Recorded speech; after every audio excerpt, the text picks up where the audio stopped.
The best of luck for all of us. Just 1 minute and we will be.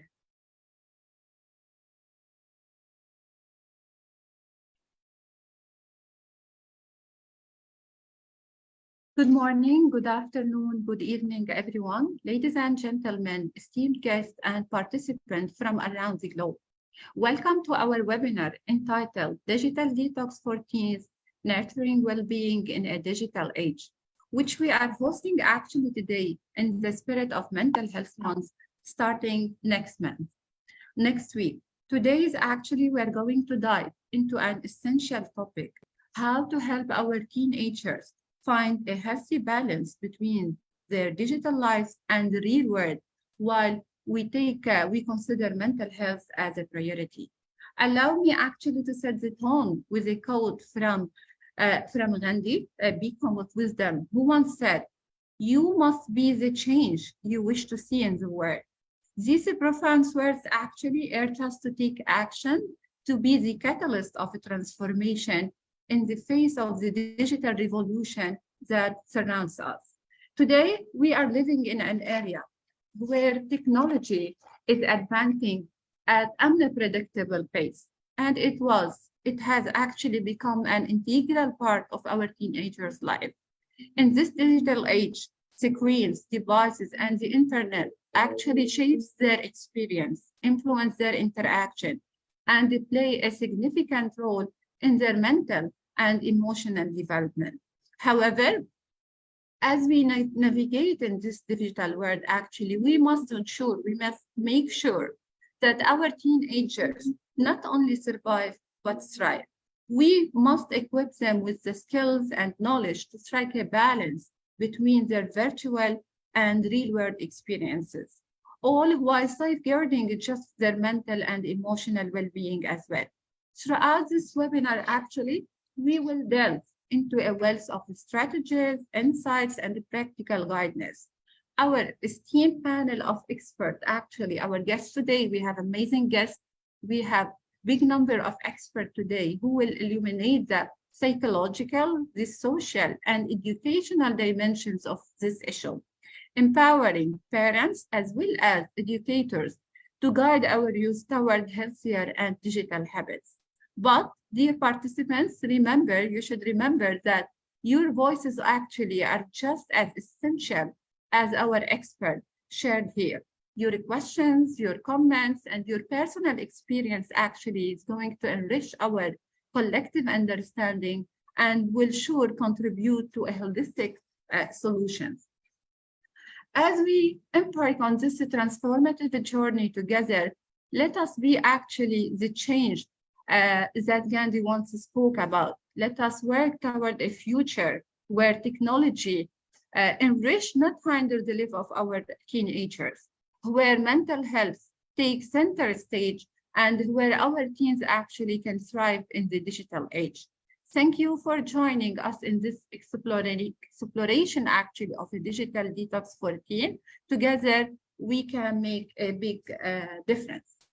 Now, let me just give the floor for our first moderator, who's going to lead the discussion today, Zainab Arzouni from Lebanon. The digital stage is yours.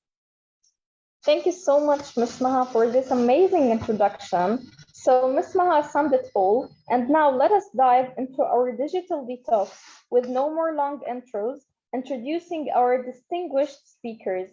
Ladies and gentlemen, we are honored to introduce our distinguished speaker, Herdiana Diwinorfika.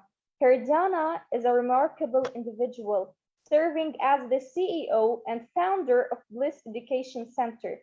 She wears many hats, including being an ACT and REBT therapist, certified NLP master practitioner, certified business and life coach, emotional intelligence trainer, mental health advocate, meditation teacher, certified sound wave healing therapy practitioner, and certified energy and boundaries expert.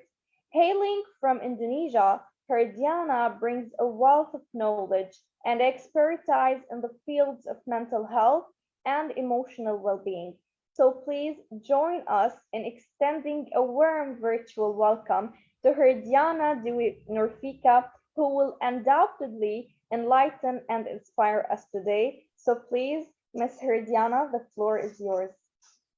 Thank you so much, Ms. Zaina, for the wonderful introduction. First of all, good morning, afternoon, and evening to everyone. I'm so happy to be here with all of you to really in the important topic because we live in digital age. And also thank you so much, my dear Maha, for the invitation and to the International Internship University as the organizer. So I'd like to share my screen. Yes. Okay, is it visible? Yes, you can start. Okay, so in today's topic, I'm going to talk about understanding digital detox because we are living in the digital age, and also we have tech savvy around us. I mean, our future generation, they were born in the era where everything seems connected to digital technology. And it's really important for us and as educators and also parents to acknowledge this matter so we can make sure that our future generation will have a balanced life. Okay, I'm going to skip my introduction. Okay, in today's session, I'm going to highlight 6 points. First is what is digital detox, the negative impacts of the excess screen time, the importance of dopamine detox, and also the benefit itself in digital detox, and also strategies. But I'm not going to deep dive for the strategies because we are going to have the next speaker. We're going to talk more deeper in the strategies for digital detox. So digital detox is actually, it means like a break from technology. It means like we are taking our time to step away from our gadget, from social media and everything that related to the daily basis technology that we usually use. And when we step away from the digital era or digital technology, it means that we are resetting habits and priorities, because when we are having our screen time, for example, scrolling through the social media, we tend to forget what actually the presence we have in the real world.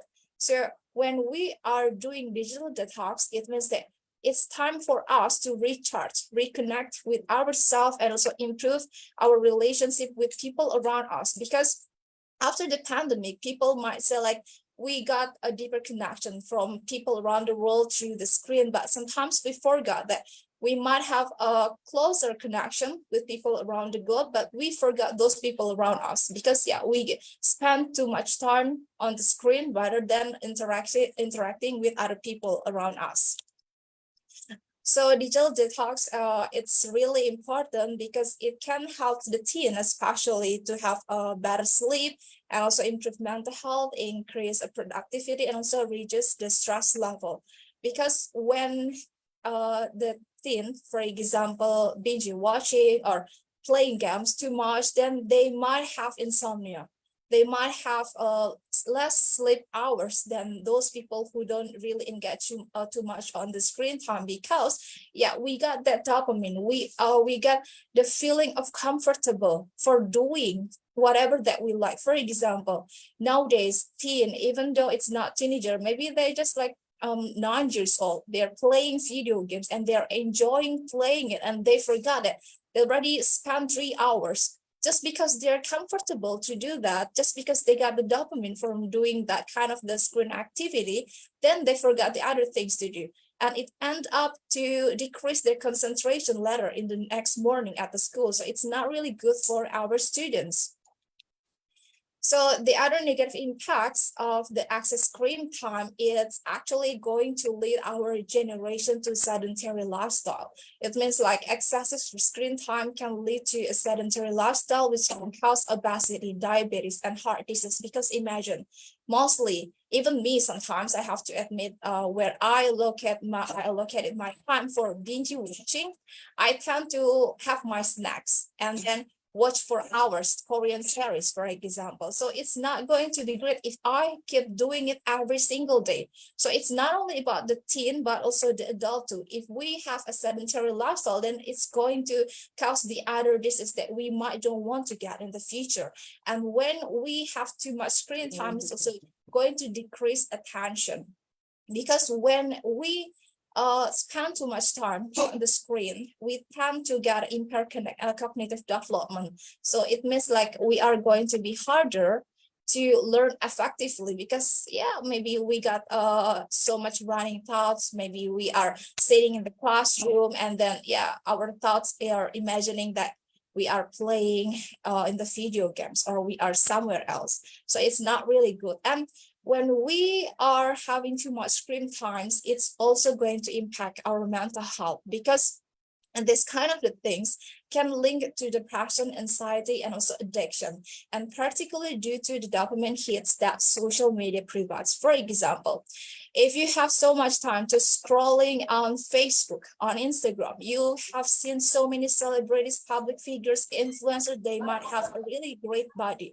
They might have a luxury lifestyle. You might want to get, and you are happy watching them. And by the time every single day you keep scrolling on social media, you might either you got a motivation or you got depression, because you cannot get what they want, or you cannot get what you want and they can't have it. So it leads to another level of anxiety and stress.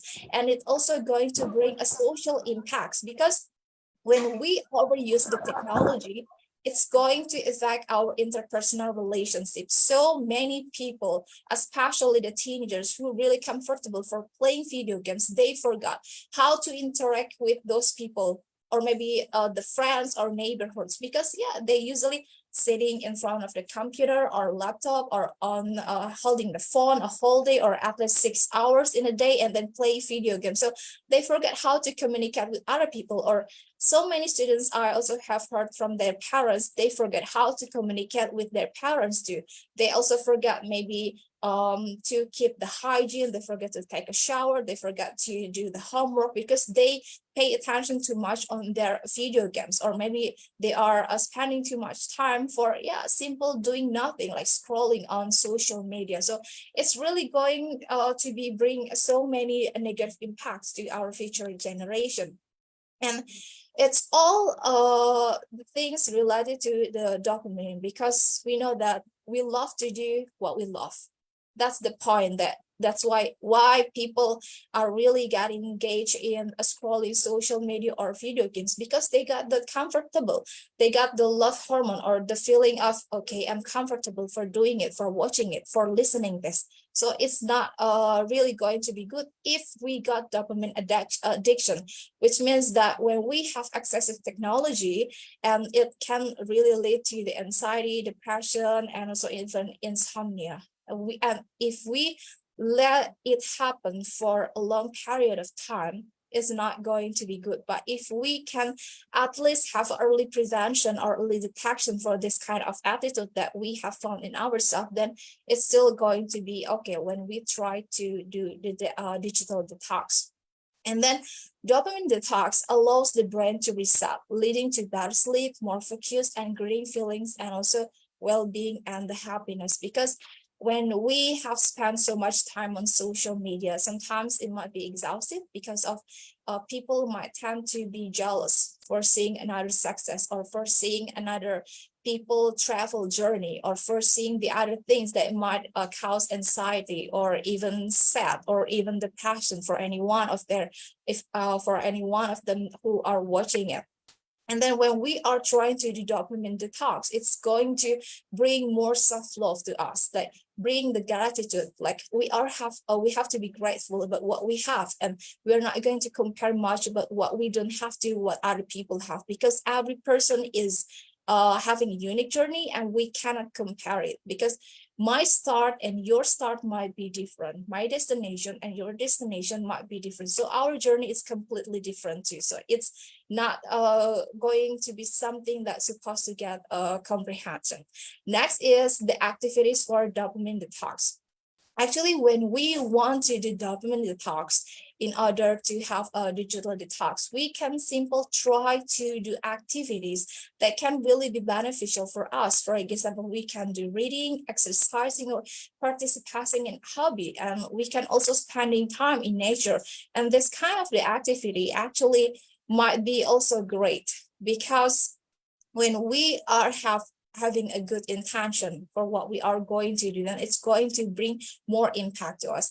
But the funny thing nowadays is a student or teenager, they might be able to spend 3 hours or 4 hours playing video games, but when it comes to study, they sitting on their chair and they try to study even for 15 minutes, then they got sleepy, they got bored, they got any kind of the problem of the students that most of the times we already know it as the educators or the parents. So it's because we need to reset our mindset first before we are doing this dopamine detox, because some people might not get enjoy for reading books, but maybe they can enjoy outdoor activities, maybe they can enjoy or maybe get pleasure in the nature activities. So it's not only about the reading, you have to exercise. No, you can find any comfortable in your hobbies rather than only having time on the screen.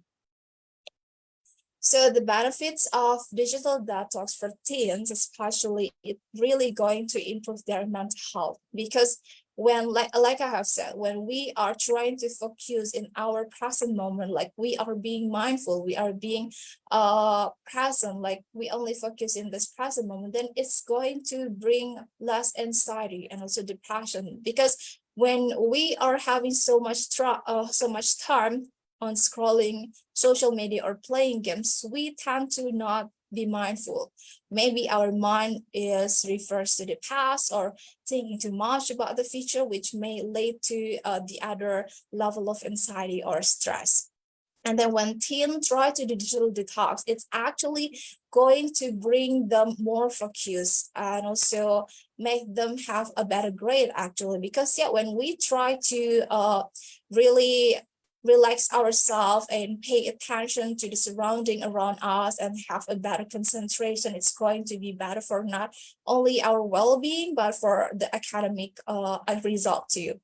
And then this kind of the things, it's also bring the teens to be able to solve the problems that they have, because when they got to the activities which really got involved in the critical thinking to achieve the better cognitive skills, then it's going to sharpen their skill rather than simple sitting on the chair or laying on the bed playing video games or scrolling social media or playing a movie or series. And with the digital detox, when we want to explore or when we want to sharpen our connection with the people around us, then it also can help us or help the teens improve relationship with the people around us too, which means that we are going to be able to connect authentically with friends and family members, which can make a better relationship, okay, which can lead a better communication skills with people around us.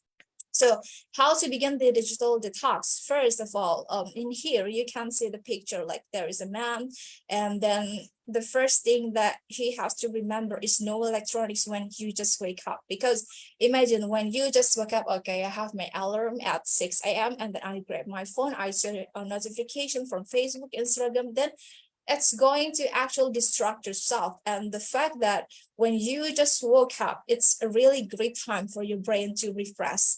Instead of checking your social media, it's better to take a meditation, or maybe you take the prayer if you are a Muslim, for example.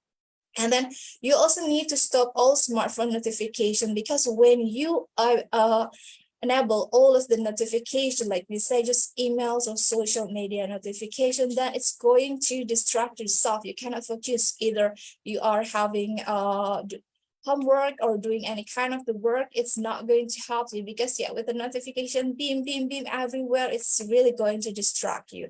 And next is you need to be able to settle time frame when you disconnect. For example, if you have a boundaries, okay, after 10 p.m. I'm not going to use my phone, I'm not going to watch any series, then it's really great for you. Because when we are trying to avoid any screen, especially on the bed, actually we also have to understand there's the screen blue light that might disturb our sleep pattern, which can lead us to get the anxiety or maybe have insomnia problem too. So maybe let's say you got so many homework or you are so busy and you have to go to bed at 11 p.m. then that's okay, but make sure that at that time you get all the things that you need to do is done. And the next is reduce the number of web tools you need, because we know that we have the teens and they are tech savvy, but we also have to remember that you need to focus where you get the maximum certification and result, not trying all the new application or new maybe games that you see on the social media or on the advertisement, because it's going to be useless. And the next is the most important things: accept the FOMO or fear of missing out, because many people are really afraid to get loss of information or being not up to date just because they are not maybe having TikTok update or Instagram update. Then yeah, I'm afraid, how about if I didn't get the newest information for my idol or for the celebrities that I like? That it's not really good actually. That's why we have to accept the FOMO, because it's actually going to drain your energy if you keep doing that. And next is try offline activity. So find your Japanese supplier somewhere out the web news part, for example, or you can actually simply go exercise with your friends, with your family members, or even alone with yourself. And even if you want to watch YouTube videos and then you want to try to do exercise, then it's okay. But make sure that you have downloaded offline, so you don't have to turn on the notification or turn on the data while you are watching it.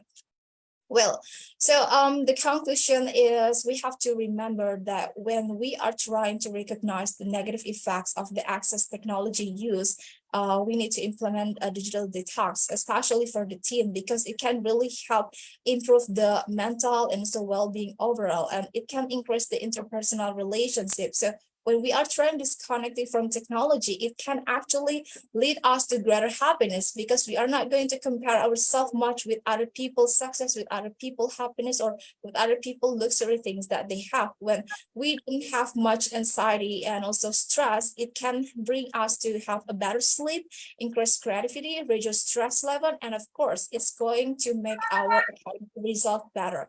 So keep on your mind that it's never too late to start implementing digital detox today. So thank you so much for your attention. I'm giving back to our moderator. Okay. Thank you so much, Ms. Herdiana.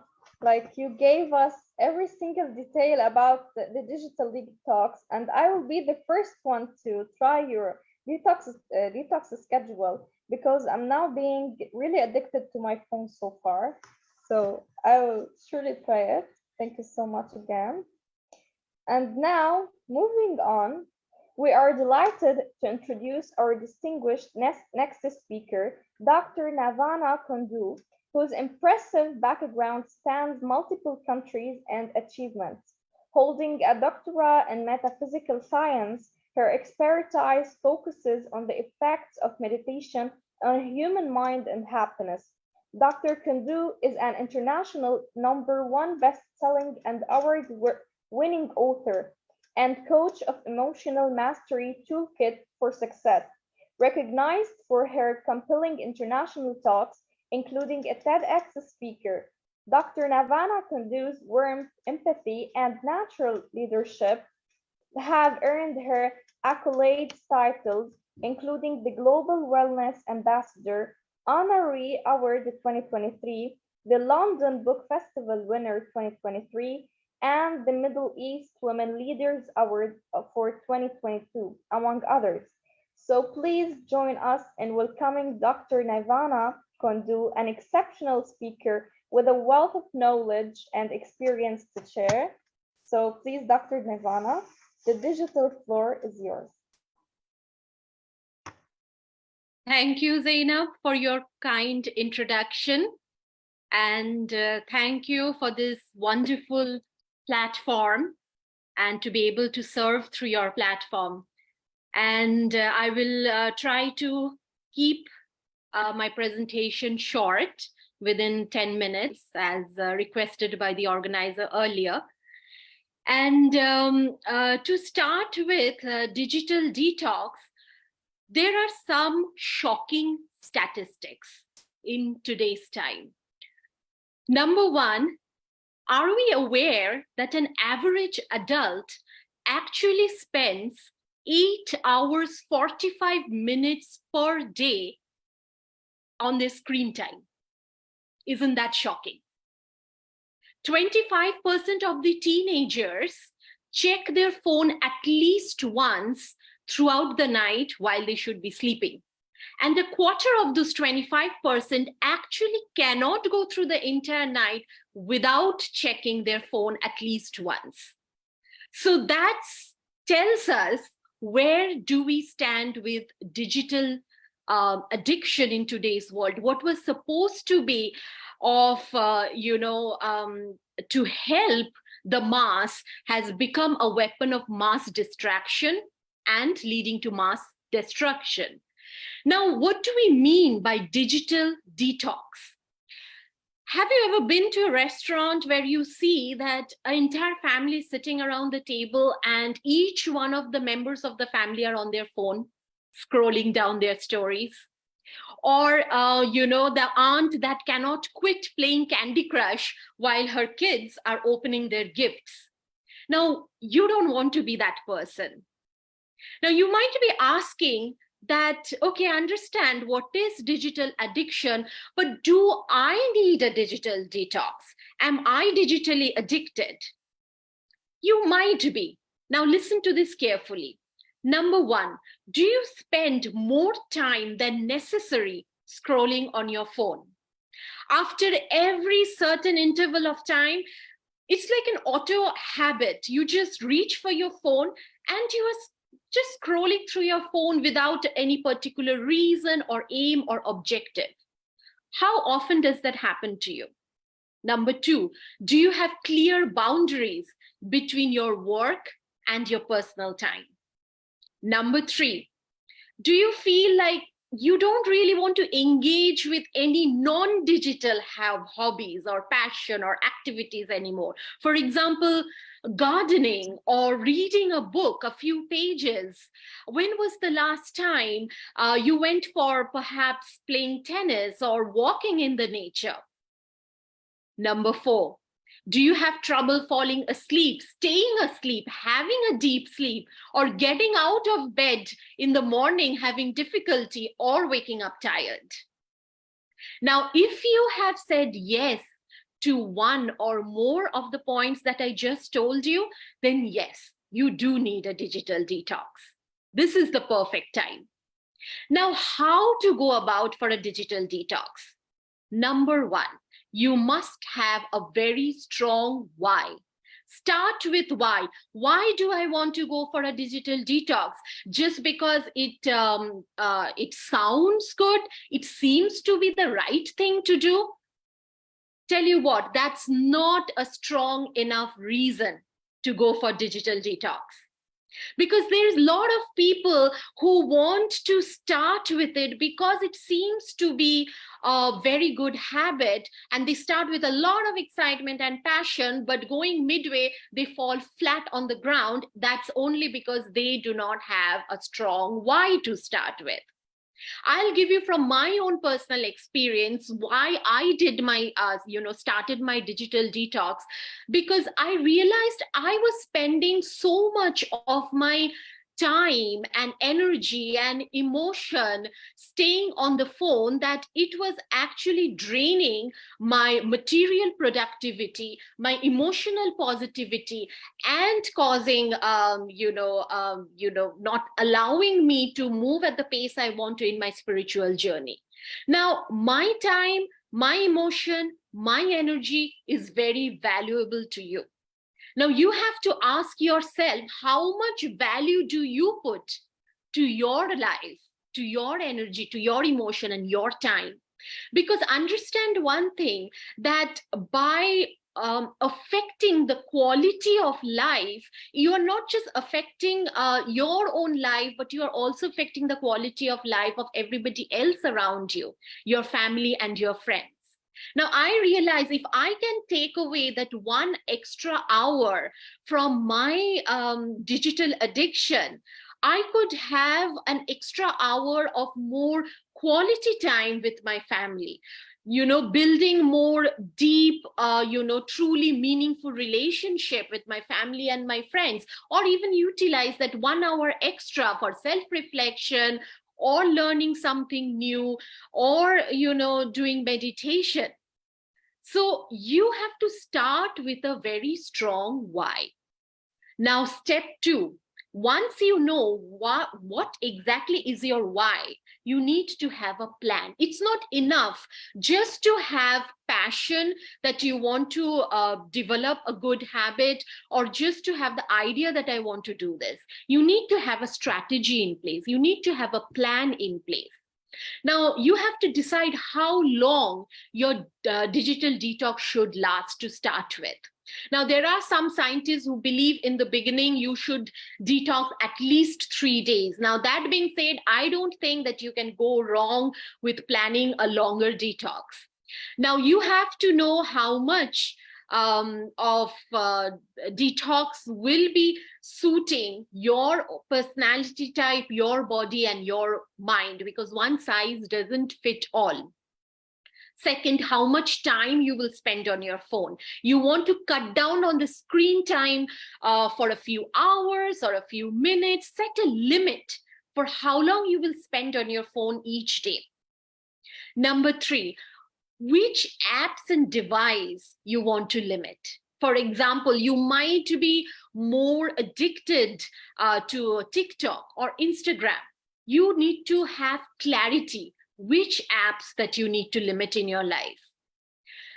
Next step, when you wake up in the morning and when you are going to bed at night, 20 minutes after you wake up and 20 minutes before you fall off to sleep, that is the time when your subconscious mind is most active. Do not pick up your phone at that time. No ring, no ping, no notification. Why do I say that? Because that's the time you are wiring your subconscious mind. When you wake up early in the morning and the first thing you do, you pick up your phone and you are attending to the ring and pings on the phone, you are actually giving your subconscious mind a command that it is okay to be distracted. And what happens next? We keep on saying that, I'm trying so much of mind power, it is not working. I want my mind to think in one way and my mind is going in another direction. It happens for most of us today. Why? Because the mind in the early morning stage, from the subconscious level, you have given a subconscious command to your mind that it is okay to be distracted. Now, the last thing I will say, which activities you will turn to when you are tempted towards your digital addiction. You know that the chances are that you will still feel the urge to pick up your phone because it has become a long-term habit. So already in your mind, make a list of few activities which you will enjoy, like reading or going for a walk or dancing or going for a swim, that you will turn to when you are tempted to scroll. Now, one more thing I would like to say, that we also need to know why we are going towards this digital addiction in today's world. Number 1 cause is the lack of connection to our own selves and to others. When we go for Facebook or Instagram, we see there are 4,000 friends. But in real life, you can probably hardly count 5 people that you can count on, no matter what happens in your life. It gives you a feel-good factor that I have got 4,000 friends. But is it a real truth in your life that you have 4,000 friends? This digital, especially the devices such as phones, they're specially designed to keep us addicted to them. Your phone puts you into a dopamine loop. You check your phone, you get a rush of dopamine. You feel good. Then your dopamine starts to dip. What do you do next? You pick up your phone again. It's a vicious cycle that is designed to keep you checking, scrolling, and consuming. This is how the capitalist economy is geared to. So you have to harness more of self-awareness. You have to be very clear about how you want to have the quality of life to be. Set a standard for yourself and give value to your emotions, to your energy, to your time, and turn off all the non-essentials. And I would say that, yes, it is a little tough in the beginning to go for a digital detox, but once again, listening about it, reading about it, it's not enough. You got to do it. And with practice, everything becomes easier with time, smoother with time, and enjoyable with time. Thank you.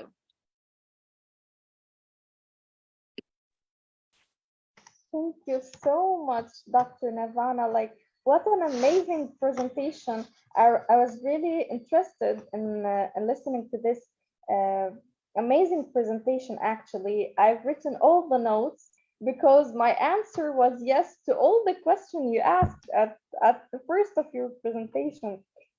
So thank you again. Thank you so much. And now moving on, allow us to introduce Ms. Ankita Chilapa, a passionate advocate for self-awareness and its profound impact on the human mind and emotions. She's not only an entrepreneur, but also the founder of Moment to Moment Living, MTML, as the visionary behind MTML. Her mission is to empower individuals with practical tools and strategies to master their minds and emotions. Ankita's personal journey, spanning 44 years, has transformed her from being a victim of life to taking charge of it, overcoming even thought of suicide and helping others to build a deep connection with themselves. Over her 7-year coaching career, she has positively impacted people from various walks of life, enhancing their performance, relationships, and self-confidence. Ankita's certification as an academic life coach from Coach Training EDU USA underscores her commitment to guiding others toward a better life. Her invaluable insights have led her to share her wisdom in business schools and corporate settings, inspiring individuals to lead more fulfilling lives through self-observation and understanding their minds. And now we are honored to have Ms. Ankita Chilapa as our distinguished speaker today. So please, Ms. Ankita, the floor is yours.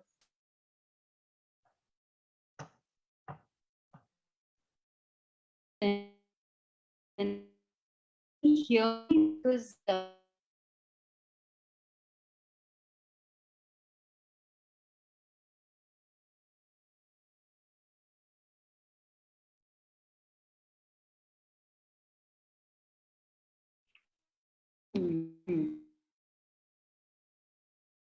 Yes, I think we just have.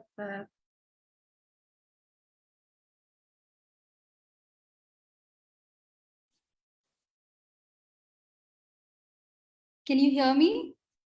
Yes, I think now it's better. Oh, thank God. Yes, Yes. tell me whenever you would like me to share your presentation. I'm ready. Yeah. You can start sharing, and I'm sorry about this. I don't know how this. No, it's fine. Technology.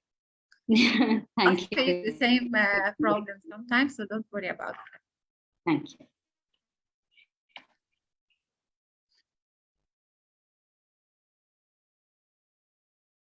So, floor is yours.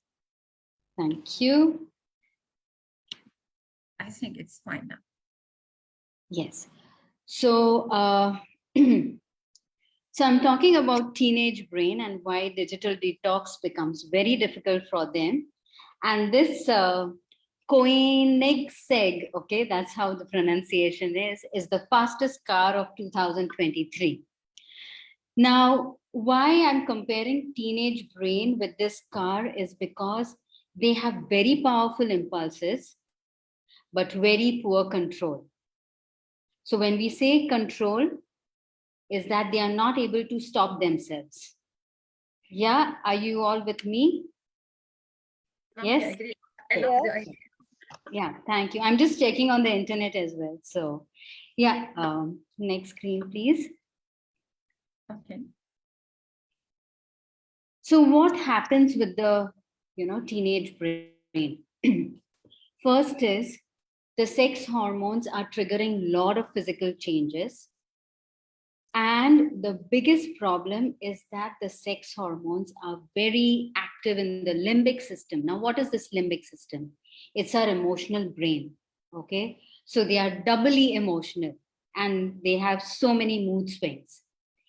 Now, the THP hormone in the adults, which is supposed to lower the anxiety level, it has the opposite reaction for teenagers. Okay, so it doubles the anxiety.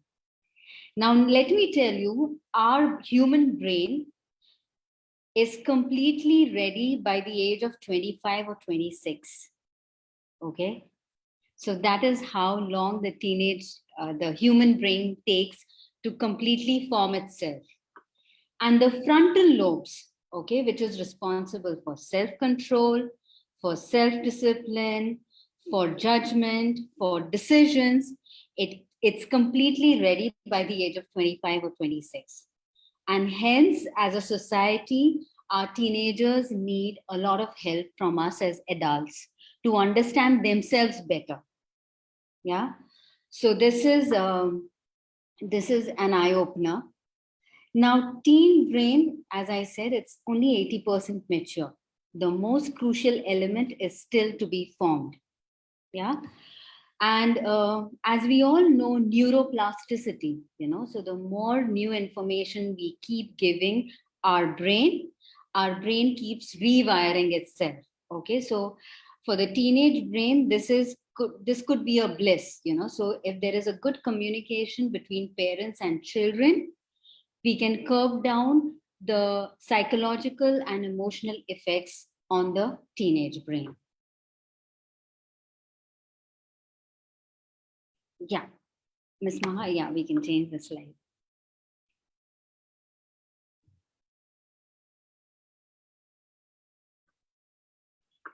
Now, we spoke about teenage brain, but what about Gen Z? Okay. So how do we see Gen Z now? So the next slide. Yeah. So why this problem becomes more crucial when we are talking about Generation Z is because they are digital natives. When they were born with, internet around them. They spend around 6 to more hours on the phone. They love Snapchat. They are not on Facebook. And why they love Snapchat? Because they want things to be quick and snapping, And that's why in Snapchat, if you check a message, it gets deleted. So they like the ephemeral nature of Snapchat. They have more of digital identity than real identity. Now, 56% of Generation Z is friends with someone they know online. 56%. So it's almost 60%. Okay. And they tend to trust. 23% have seen to be, they can trust a person whom they've never met. Like, for example, if I see myself, I would not be able to trust a person if I just know the person online.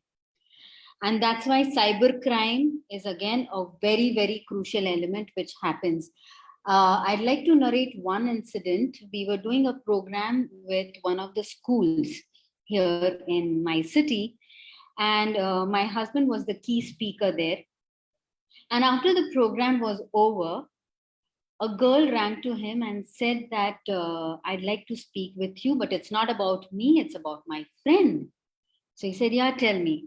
So she said that her friend's boyfriend has broken up with her, and now he is bullying her. He keeps sending messages saying that since I have all your passwords, I'll keep all your chats, all your pictures will be there on the school website or on the school page. And that's how she was getting crank calls. So that's how cybercrime is so real. It's happening next to us.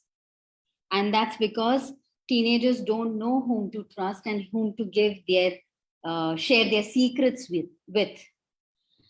So yeah, next slide.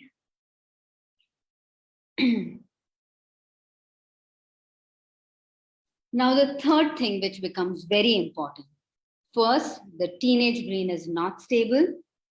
Generation Z doesn't know how to use digital media. And the third thing which we have done with adults is that we have created products which are habit forming. Okay, so any pop-up, any nice picture, our human brain will quickly go to it. Yeah, so let's see what the habit forming product is all about.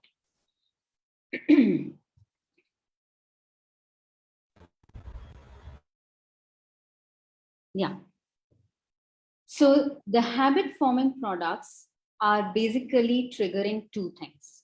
Okay, one is external trigger and the second is internal trigger. Now, what is the external trigger? External triggers are notifications like your friend has joined so and so, okay, or you're going to win something. Okay, these are external triggers. But we all know we are social human beings, we are emotional human beings. And we have emotions like boredom, especially during teen years. Boredom, loneliness, frustration. And as soon as we feel this, okay, and as my other speakers have spoken about dopamine, okay, the dopamine, the feel good factor about dopamine wants to go to something which will make them feel nice, okay. So whenever there is this not nice factor, we go to, I think somebody has,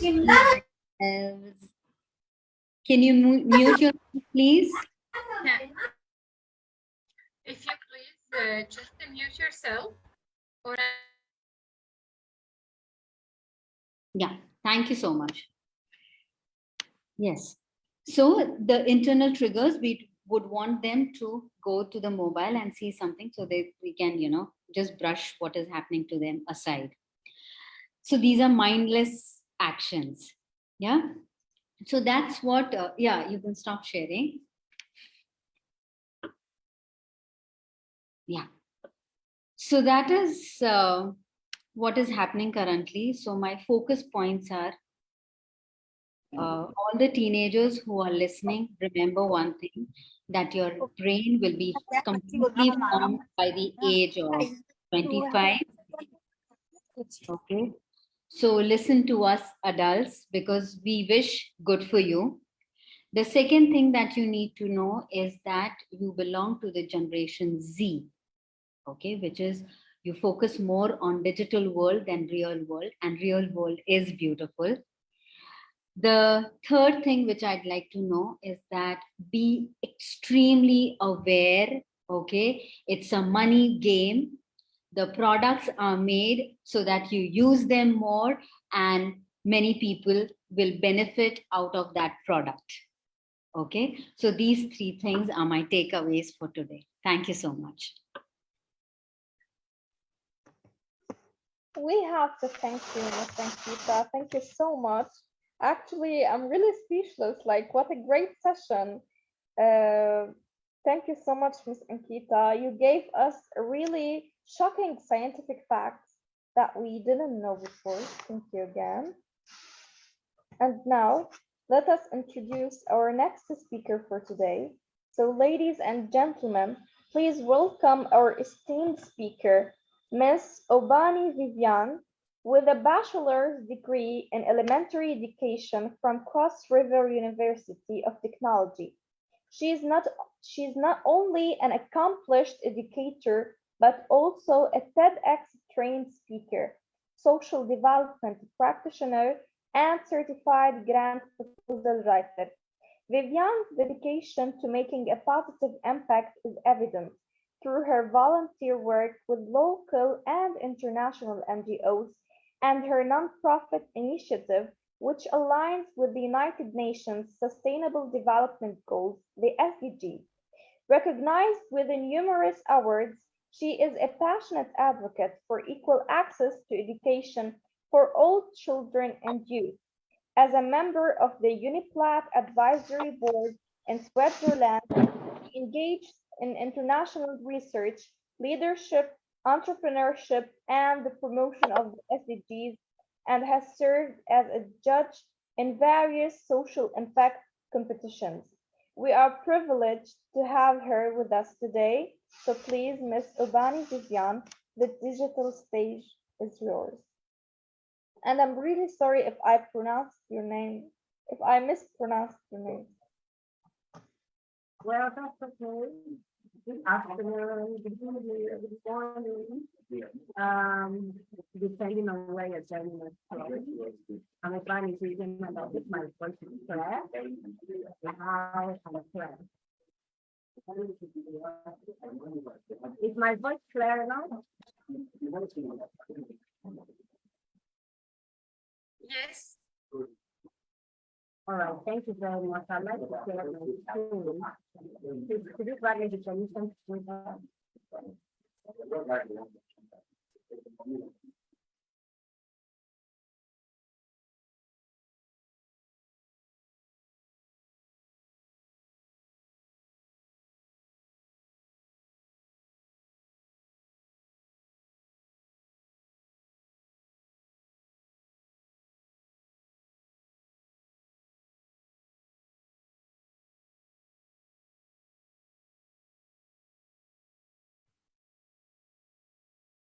Okay, thank you for the invitation.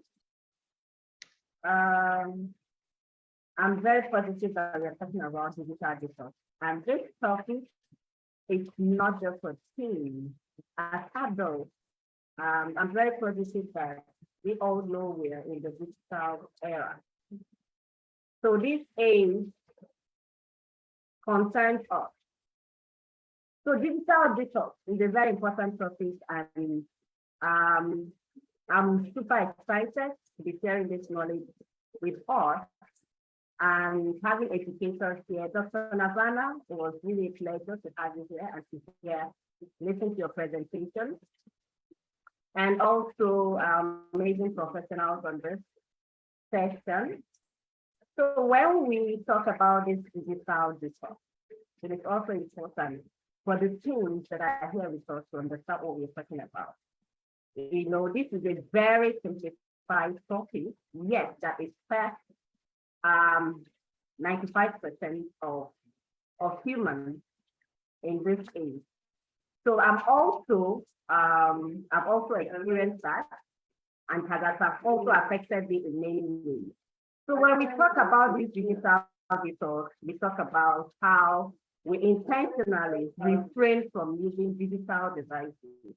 Okay, these digital devices could be in form of smartphones. It will also be computers, social media platforms. We have the TikTok, we have the Facebook, we have Instagram. We also have the Snapchat and so many of these digital media. So hence, going further,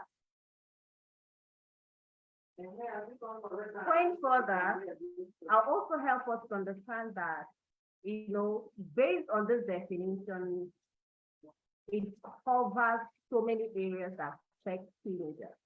And I really do want to see a lot of teenagers on this platform because we don't have many of them. These topics relate to them, and if not fully controlled and implemented, will have a negative impact in their lives and in the coming future. So one study has found that about 25% of smartphone owners between ages of 18 and 44 don't remember the last time their phone wasn't right next to them. And I was a victim of that. Like every night, I'll always check my email I have to read, I have to respond to them. And at the end of the day, I burn out. All right.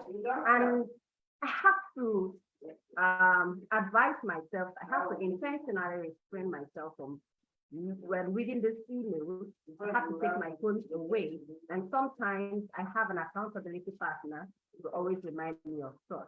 So looking at this, we understand that phone wasn't just the only way we can do that, because we also need accountability partners. When we do this addictively, we lose our self-image, we also lose our self-esteem, we begin to have sleep problems, depression, anxiety, weight gain, unhealthy eating, we have a lack of exercise, lack of time management, and work ethics problems. Many times, recently, I was bedridden, right, because of so much stress. At the point I got depressed because I had lots of work on my desk. Not that I can't handle them, but because the rate at which I tackle all of these schedules was very alarming. It wasn't healthy for me. I was doing so many things at the same time, and I wasn't taking breaks in between that. And the most important aspect of that was the impact social media had on me, because I had to always be online to actively communicate with further employers or my colleagues, tell them what's going on, and that really impacted my life negatively. So I've decided right now to be more intentional about that. So practically, digital detox, we can't do this on our own. We also need teachers, we need educators, we need our parents for teenagers, we need friends, we need families who can be more intentional at helping us achieve this. Setting screen time. There are daily limits to screen time, okay? And if we begin to watch younger children of this generation, you will notice that there's high level of addiction when it comes to the use of digital media. And I could share a story with you. I have a niece, and this niece of mine is about 3-4 years. And when she picks up a smartphone like this, she scrolls continuously without taking a break. But if you give an analog phone that has just buttons, she throws it away, because she is not finding the analog device interesting, but prefer the smartphone that has a soft touch. So this is what digital technology has done to these children in this era. And it is very, very important to put a control to that. Now, family is certainly a good example and sticking to it. In my family, during dinner time or breakfast time, we are encouraged not to use our digital devices. Growing up, we introduced that as part of the culture in our home. And it is very important that families who have not really adopted that to incorporate that into their homes. No phone use at dinner time. And also breaking these rules could bring about some disciplinary measures. All right, let's look at creating a no phone area in the house. There are areas at home we should avoid the use of phones. For example, in the bathroom, as I'm a victim of that, whenever I get to the bathroom, I could sit in the toilet for an hour, replying to mails or going through social media chats and all of that. And so recently, I've stopped engaging in that. That helps me a lot. So when I see that digital detox is an intentional act, it is really intentional that we need to discipline ourselves to be able to achieve that. So trying also a digital detox app like the Offline or the app Detox, it helps a great deal. On my phone, I have an application that notifies me of my use of this digital app. All right. When I look at my phone on the weekend, it tells me how often and the number of percentages and the number of hours I use my social media. Okay. So with that, I'm being held accountable. so I don't abuse the use of this media. It also helps me, to have a healthy work ethic, to build one and also improve a healthy lifestyle that I can socialize with people. Now, keeping screen out of sight. For teenagers, many times they throw tantrums and then they want to have screen time a lot or play games. There are times you need to take them away from this screen time. It could be from weekdays, and you can have a screen time on weekends, on Saturdays and Sundays for a limited number of times.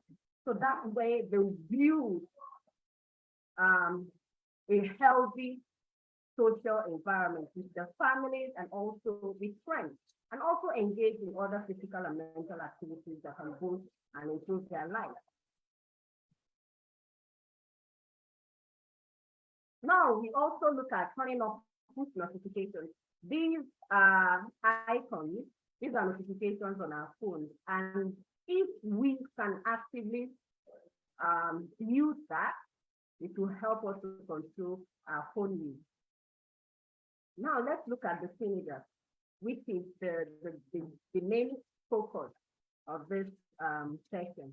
We are looking at how teens, international teenagers, can use or have a healthy detox of the digital media. Kids love reward, all right? So when you notice there's some high level of improvement in their digital detoxing journey, provide rewards to encourage them so that they can improve better. Also establish no-tech activities. So also promise to avoid phones when they are socializing with family or friends or enjoying meals together.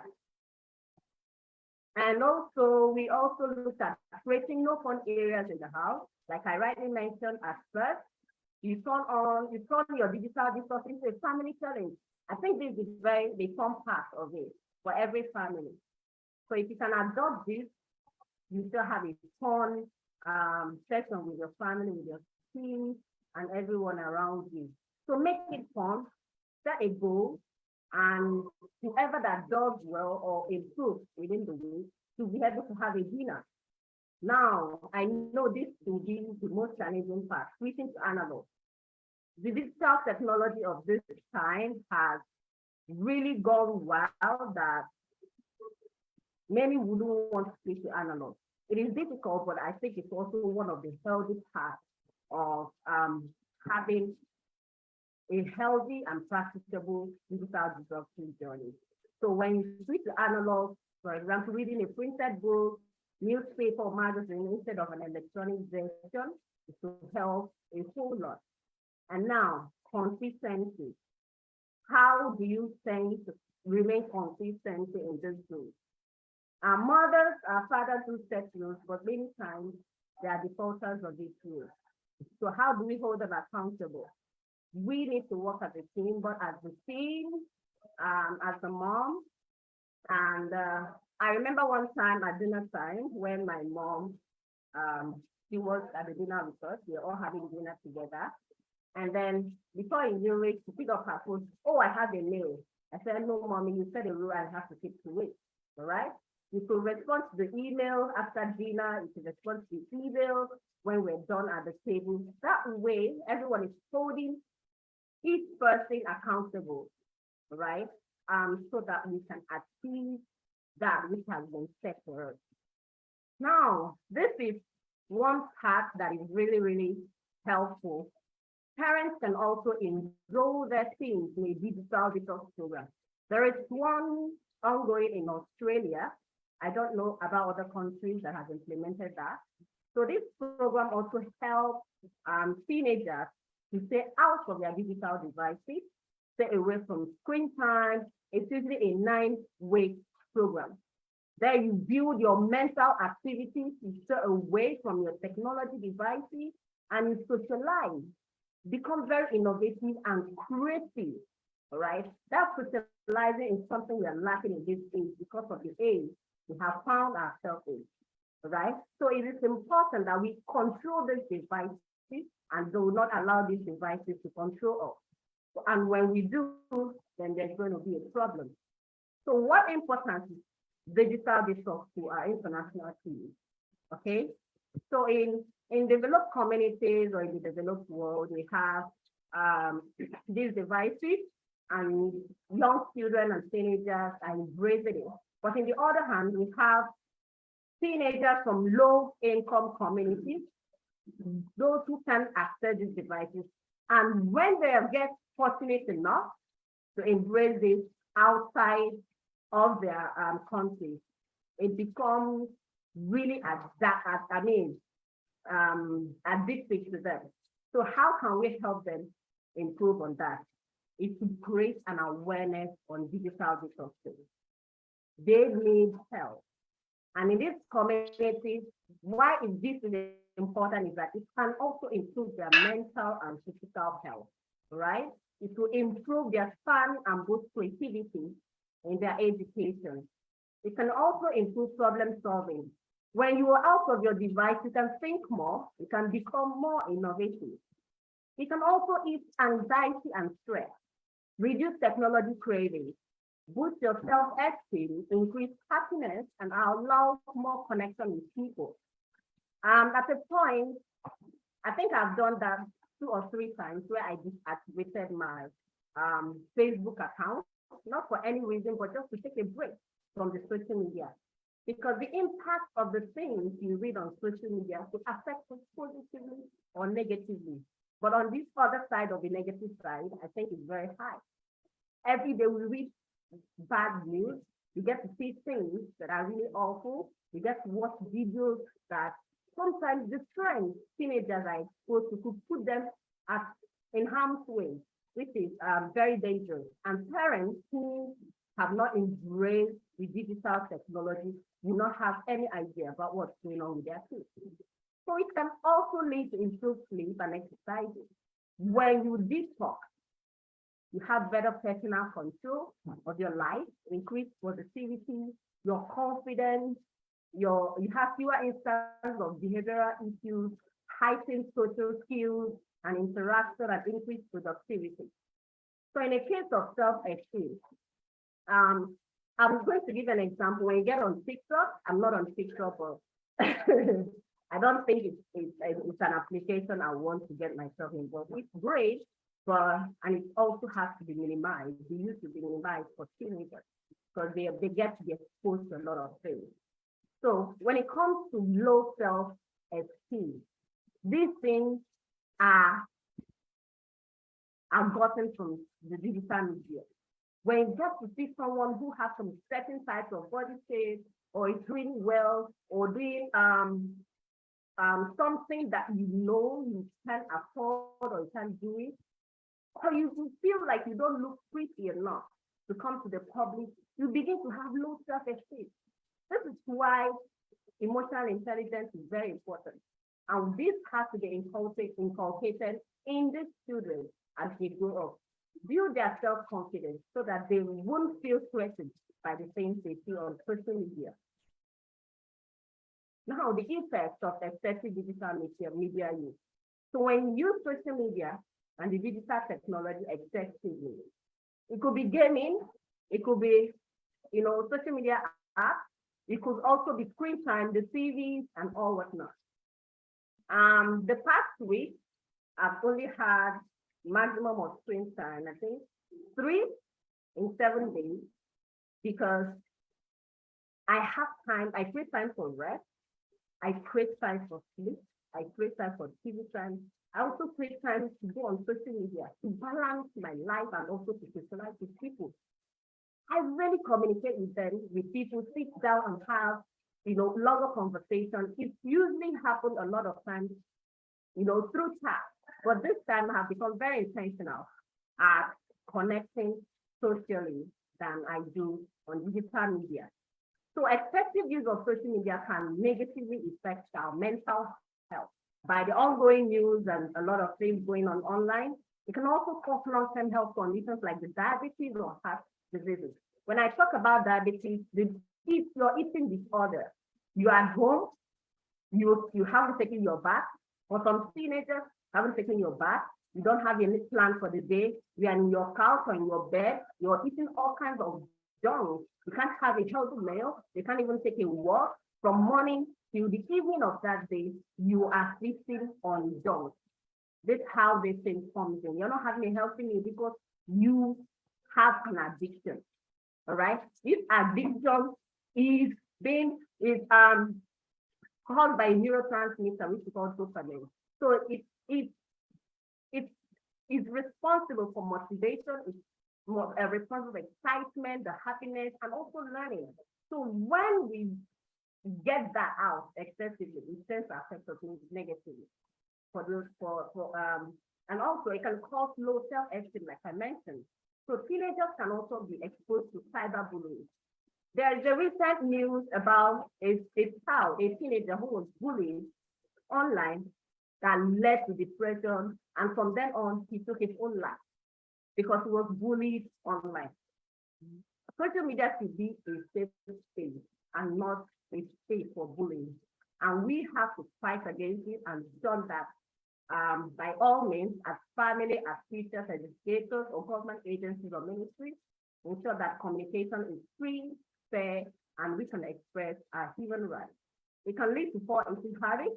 It can lead to depression, anxiety, and many times people take their own life. It can lead to a chronic addiction, right, to digital media. Teens are prone to participate in dangerous trends. Yeah. A lot of teens lose their lives because of the trends that they get to see on TikTok. You do some certain things that, naturally you wouldn't do, and you wouldn't do in a sight of your guardian or your parents. But because it is a trend and you want to have more likes, you want to have more engagement, you get to participate and you might end up, taking your last breath. So this has to be watched and this has to be controlled. Digital detox is really, really important. Families, teachers, in schools, we do need, really, really, really need our teachers to work very well, efficiently, to see how this digital detox can be improved, can be implemented. Let's say, for example, you're a teacher in the classroom. There should be phone time. There have to be some age groups that are not allowed to come to school with their phones. And if they must talk to a guardian or a parent or anyone, there has to be a phone booth or somewhere who's in charge of handling this phone, so they can phone meet the teacher or the guardian or the counselor, so they can, have a communication with their family or their guardian. But when these phones are being left with them and they get into their dorm or get into their classroom, a lot of things go wrong. They begin to take pictures of themselves doing things that are really wrong, or begin to get involved in some social sites that are not recommended for their age. And parental control, parental guidance has to be looked into. If you're a parent and you're here listening to me, you have a role to play. You really need to step up. As your teens are growing, you also need to catch up with the trends to see how you can help them better, because these teens have codes. They have codes that they can decode among themselves. But if you're actually on the same page with them, know what's going on with their life, build that friendship with them to be able to know when to protect them from harm's way. So in conclusion, kids who embrace an effective digital detox strategy have been seen to live a more healthy and balanced life in the real world while achieving their career dreams, unlike teens who have become addicted to digital media. So I hope that we all know that we have a role to play, whether you're in a high institution, whether you're in elementary school or junior high school, senior high school, in your homes as a parent, stay watchful and stay committed to being intentional at helping our children to achieve digital detox. And I hope this, sums it up and helps us to understand this better. Thank you so much for participating and for the opportunity. I remain Obani Vivian, your passionate educator. You can also follow me on social media. Go on Amazon to get my books. and more opportunities to chat, to connect, and also share ideas about education-related events, programs, and development. Thank you very much, Maha. Loads of thanks, Ms. Vivian. Really appreciated. It was a great presentation. Really appreciated of your time. Thank you. And thank you for giving us a real life examples. Thank you so much. And now, ladies and gentlemen, I'm honored to introduce our next distinguished guest speaker, Professor Mehreen Mia. She is a global educationist, empowerment specialist, transformational mental wellness advocate, and a recognized global authority life coach. As the founder of the MIA program in South Africa, she has been at the forefront of empowering individuals and promoting mental wellness. Today, Professor Mehreen Mia will not only share her expertise, but also she will shed the lights on a critical aspect of our modern age, the role of parents in navigating the digital landscape and helping teenagers find balance in their lives. With her extensive knowledge and experience, she will provide valuable insights and guidance on this pressing issue. So please join me in extending a warm welcome to Professor Mehreen Mia as she shares her wisdom on this crucial topic, offering solutions and strategies to help our youth maintain balance in the digital age. Most welcome, Professor Mehreen. Shukran, Sister Zainab. Assalamu alaikum wa rahmatullahi wa barakatuh. I'm greeting everyone with the universal greeting of peace with blessings. Lovely to see Maha. Thank you so much for having me. Lovely to see you, Zainab, as well, and my sister Hardiana. Awesome to be with you again. And I must extend a very, very warm, loving welcome. I'm so glad to see Asad on this platform. Asad, warmest welcome to you, my dear. My duas and love are with you. So thank you so much to IIU for having us all and for us being together today. And today's topic is something I think, you know, even if majority of the speakers today that I've heard so far have mentioned very important things. But this is a kind of topic that I think needs a 3-day workshop because it is so important and it's something that is happening everywhere in the world. And when I say something that's happening, it's happening in a negative sense. So as much as we need the social media, as much as we need the devices, the schools themselves are telling us, teachers are saying to kids, go and Google this and bring in a research paper on this. So kids are being told to actually use social media to come and get assessed on what they find. Parents are not having control of what happens in their home with the child using social media and a device. So kids are kind of left on their own to do whatever they think they need to do. That for me poses the biggest gap into why social media and using devices is actually becoming toxic for our people, for our children especially. And this is why today's topic, which is digital detox, means so much to me, because on an average day, and I'm sure many who are listening here are going to agree with me, you start off your day with your alarm clock going. And for most of us, that alarm is via a telephone or a cell phone, right? Which is near you or next to your bed or somewhere in your room. But your alarm is not from an alarm clock, it's from your cell phone. That then moves on to what wakes you up. Most often, when you are getting ready, you are listening to either a radio or you're listening to something on your device, or some people actually get done while the television is on because they're trying to catch up with news while they get ready. Then they go to work. When you're driving to work, you have the news on, because obviously you're not with your mobile. And as soon as you get to work, before you even switch on your computer at work or put on your laptop at work, the first thing you want to do is just double check your messages on your phone. Is there anything I missed between leaving home and getting here? So you go and you do that. Then you switch on the screen at work and then you're busy with that. And in between, as soon as you're getting free, having coffee, let me just check what other messages did I miss. And the day goes on like that. And you get home and it's the same thing. You scan your text messages throughout the day. You're checking emails throughout the day. You're chatting with your friends, with your family.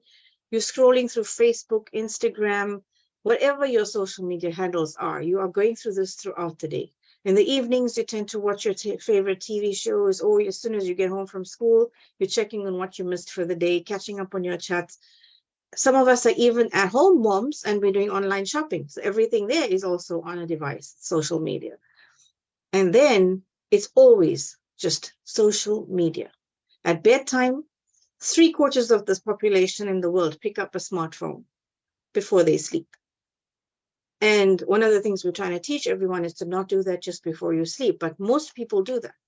And half of the time the excuse is, I need to set my alarm on my phone, so I'll just pick up my phone before I sleep. And while that alarm setting comes up, somebody just, there's a beep for another message. I'll just check that message quickly.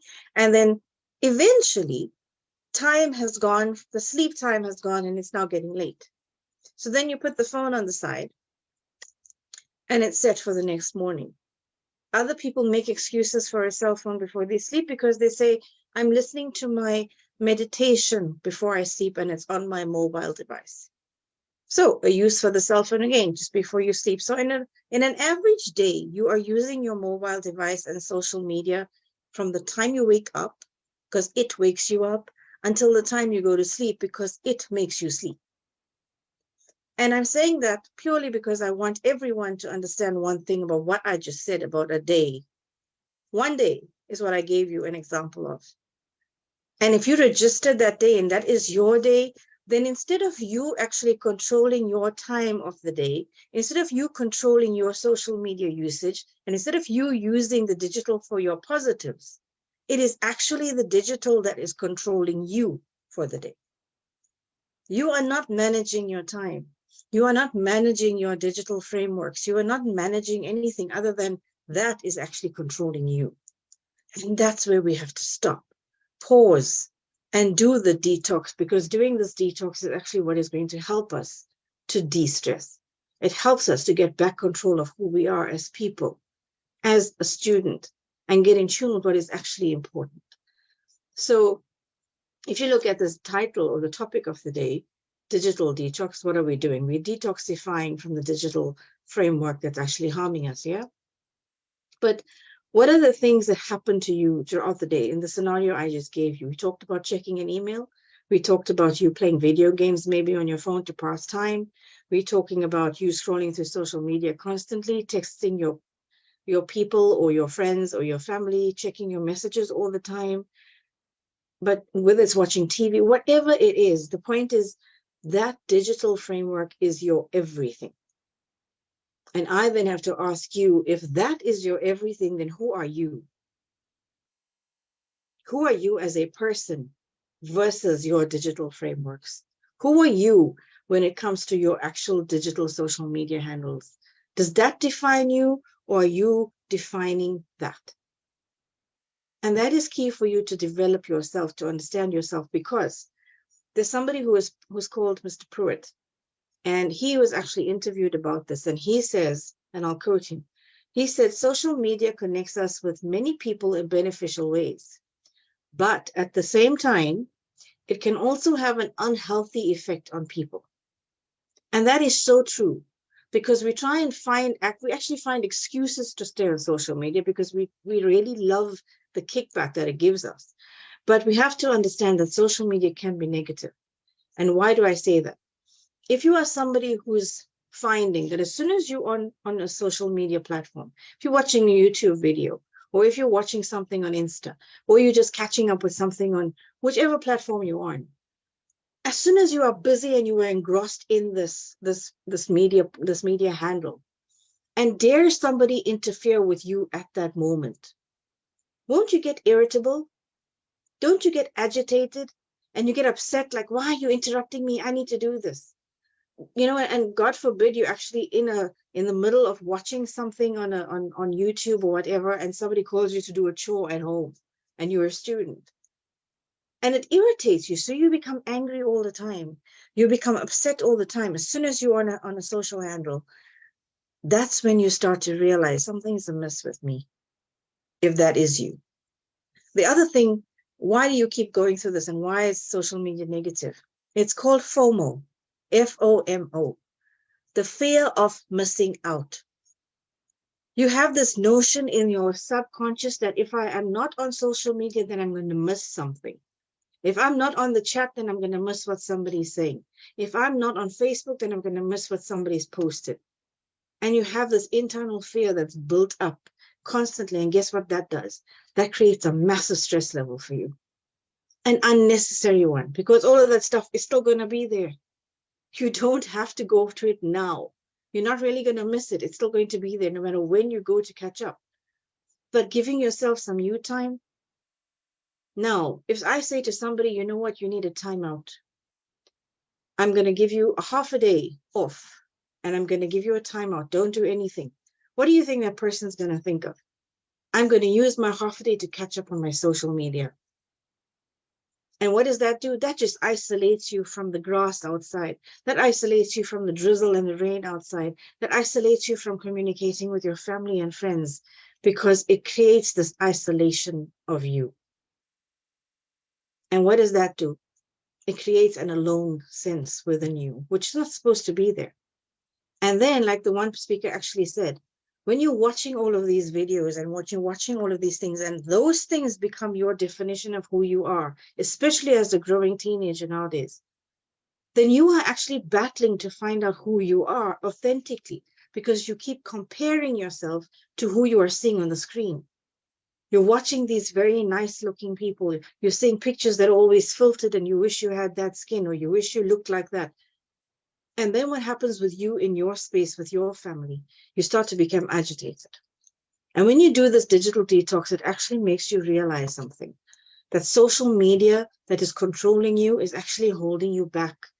It's holding you back because you're supposed to use it, but you're supposed to use it with measures in place. All of us, not just our kids, even our adults. I have seen in restaurants, people that go in as families just sit to have a meal. And all everyone is doing is texting or watching something individually across the same table that we're eating at the restaurant. And the little ones who don't have the devices are just left to keep going.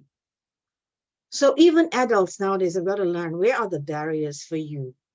You also need to detox from it. You need to realize your one-on-one time with those that you love is never going to come again.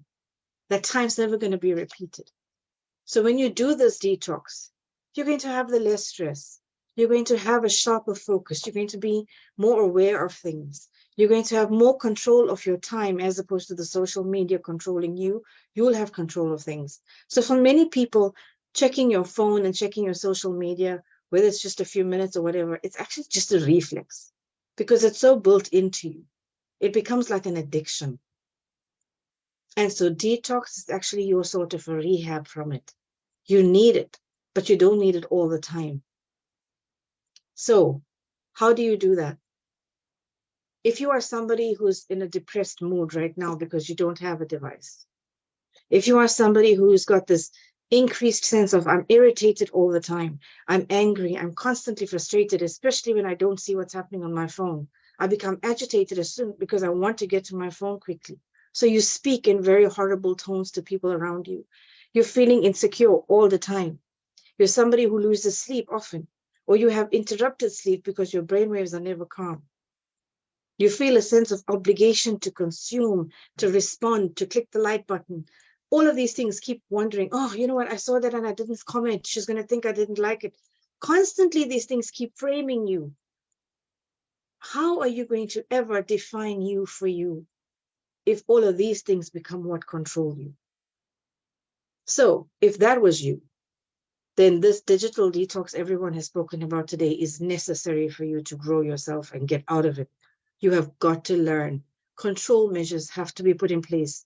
Whether you're a student, whether you're a parent, whether you're the teenager, whether you're a teacher, it has got to work collectively.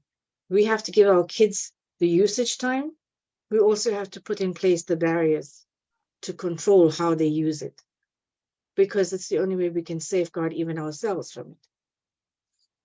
How do you do this digital detox? You need to firstly decide what about your digital usage is worrying you. Which portion of it is it that is really hurting you as a person? Once you identify that, and you connect with what is wrong there, you'll know what to deal with. Remember, I can't change anything if I'm not aware that something needs to be changed. So be aware of what portion of your actual usage needs to be cut down. How is it affecting you? Then create a goal. So number 2 is create a goal. Create a goal of how can I actually curb this? What is it that I need to do? And by when would I like to do it? Do I have a schedule? And here's one I'm going to challenge everyone, especially if you're a student right now. I want you to take a pen and paper, and I want you, when you're on a weekend off, to time yourself. Write down the minute you pick up your device and write down the minute you actually put it down. And keep doing that throughout the day. And if you can do it for 3 days consecutively, you will notice whether you're actually overly using it or whether you're okay with it. And then you can identify what about things need to change and how. Once you identify what behavior of yours you want to change and you create the goal of when you'd like to change it by, then you can make a time to actually commit to doing the change. Once you do that, please look for a support group that helps you with what you want to do. Don't involve yourself with people who actually are going to pressurize you to come back on social media, because you have to take control of you, not allow it to control you or others. Assess your progress. It's important for you to learn how to do that, because it also helps you then to assess you in life. And then consider that this must be a long-term change that you are effectively trying to make, because social media is here to stay. Devices are here to stay. They're actually going to get more and more technologically advanced. But you need to learn, how do I control it instead of it controlling me? That's where your power sits. The power sits in you. Don't be the parent who's wanting to call your child to come to have dinner, and the only way you can get your child's attention is when you text them from the kitchen.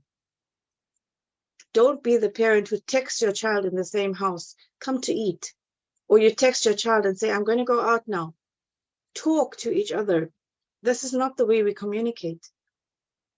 And if you are a teacher who's giving your child work to do on social media, make sure that you are in touch with the parent, because the parent needs to control how the child is using that social media, how the child is going to get what they need.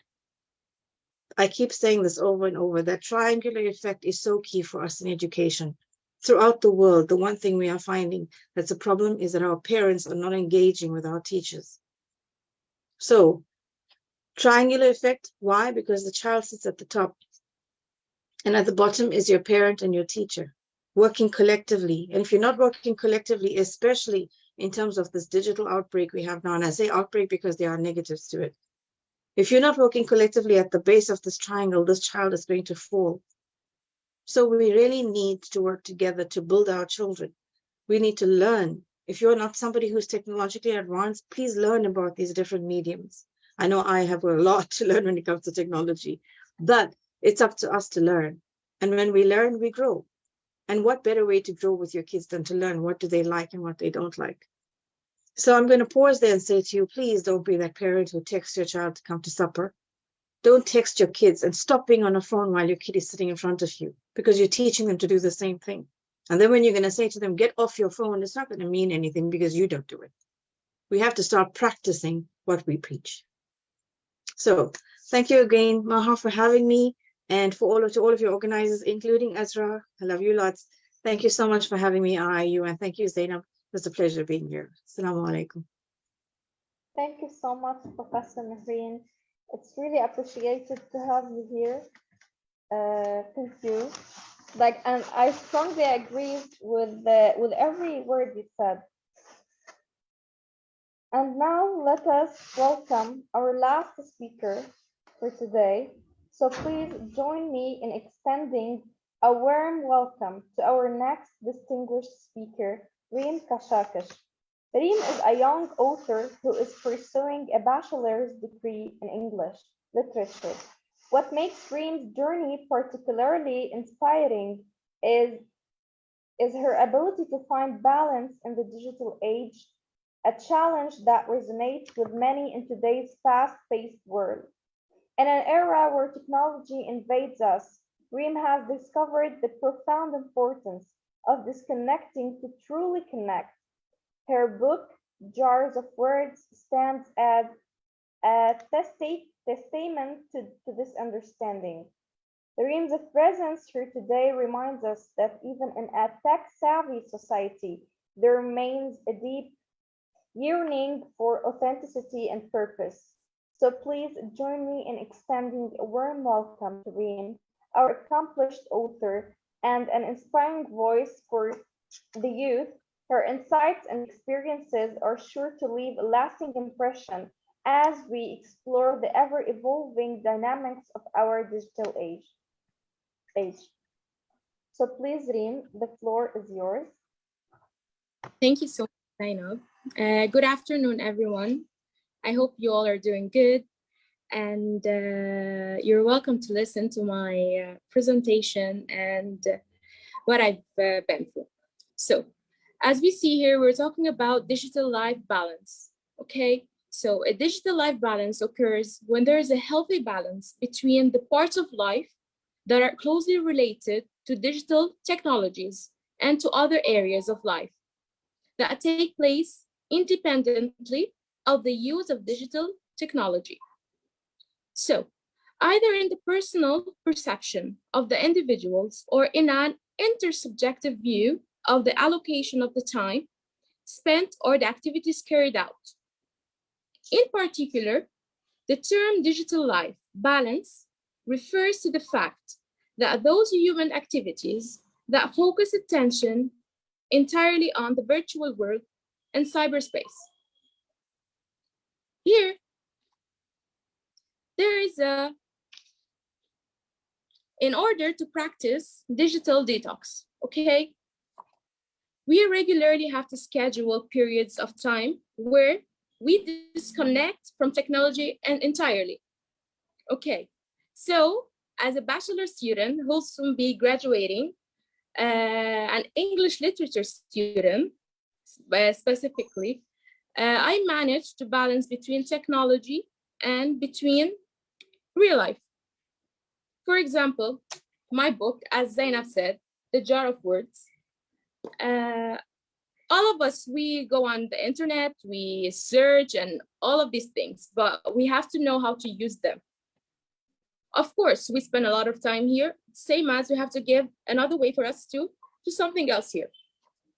So through searching and through all of these stuffs, I had an idea, which I always used to have, seeing how other authors do their book, how they present them, how they speak, all of this stuff. So it was all about just putting them into a book. And here, excessive social media use can have negative effects on our physical and mental health. Sure, all of us, we know that. It's best to make time how we use social media and how we put into our real life. Same as I did. As a student, we all use technology these days. Since the pandemic, we have Zoom meetings, we have our studies, our courses, we take all of them on social media. So we have to learn more. We have to take the positive side of the social media and not the negative side. And parents has to be more close to their kids, make a very good friendship with them. It's not like you're not supposed to use this time is over. No, they have to be more friendly. So they make them they're gonna be okay, yes, what my parents now are talking is true. I have to make time for my studies and I have to make time for the internet as well. Though unfortunately, a very high percentage of people who are not reading, they're not making time for books. You love to stay on the social media, let's say, you can read through on the websites, on ebook, you can read when you want, but you have to do something so beneficial while you're reading and searching and doing everything on the internet. And yeah, that's everything. Thank you. Thank you, Reem, for sharing your experience with us. I would like to thank actually every one of you. Actually, today we have many contributions from different countries, and we have many experts. So I would like to say sorry just for the delay. I know that many of you have many commitments. We were supposed to have a panel discussion, so hence you covered, we can say you covered, for example, everything. I'm going to make it just shorter, because if we want to speak really, and we just cover the steps, we just cover the guidelines, we covered the parents' role. Just also we have an idea from Reem about her successful story, how she was able to keep a balance between the use of social media, or how she was able to take the advantage of social media.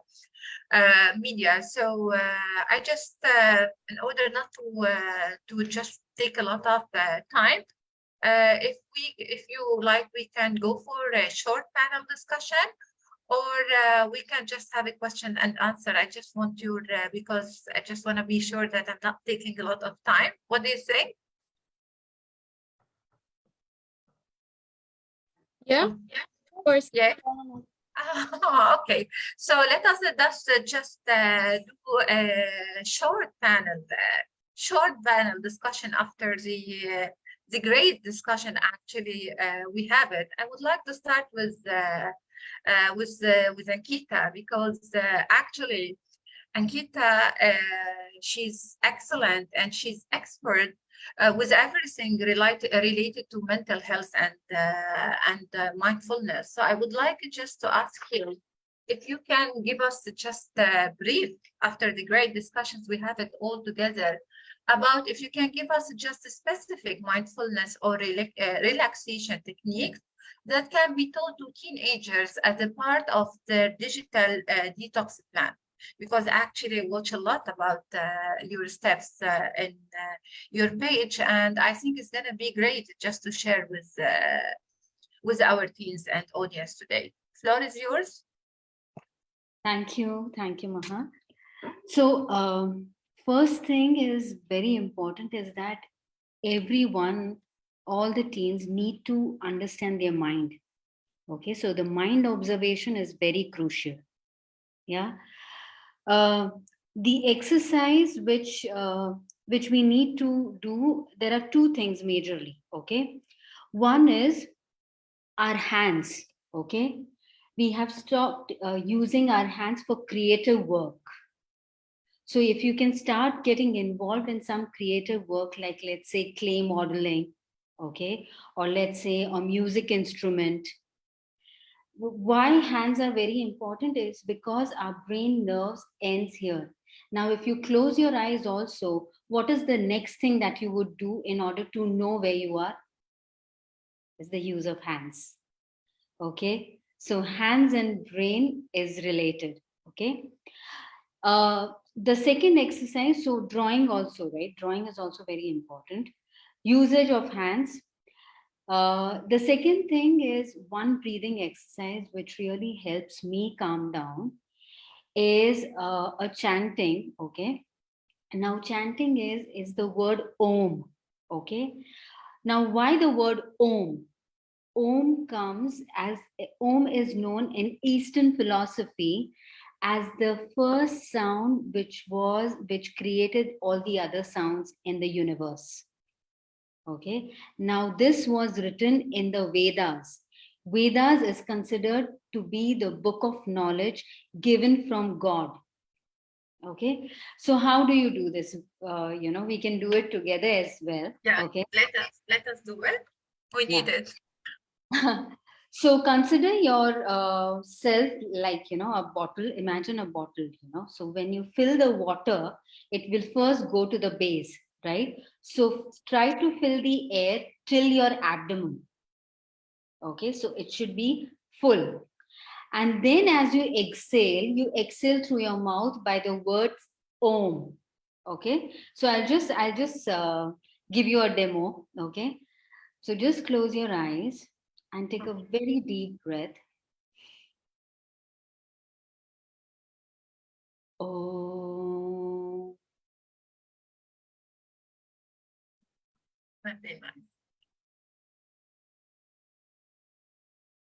So this really calms the mind. Okay, so if you do it only for 5 to 6 times, would anybody want to do it right now with me?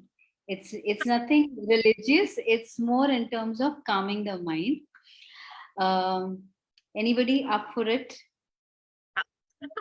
Okay, okay. So just close your eyes, because when you do it, you'll know the significance of it. Yeah, you can. We're gonna be able to feel it more. Yeah. Yeah. So close your eyes. Okay. Take a deep breath and see how your belly coming up, your abdomen coming up as you inhale. And then as you exhale through your mouth, try to bring all the air by the word Om. So, Om.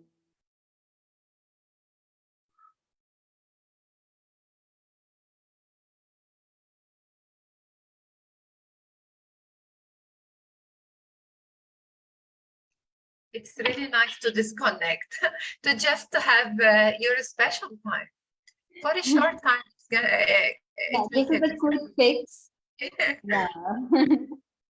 Yes. So 2 things: use your hands for more creative work, Yeah. and mind, you can use this Om meditation to calm yourself. So these are the mindfulness activities. Thank you. Thank you a lot. Let us move to our second experts for today, Diana. I would like, I don't know, because as I mentioned before, most of the questions we prepare for the panel discussion were covered by you. So I'm just trying to avoid repetition for our audience.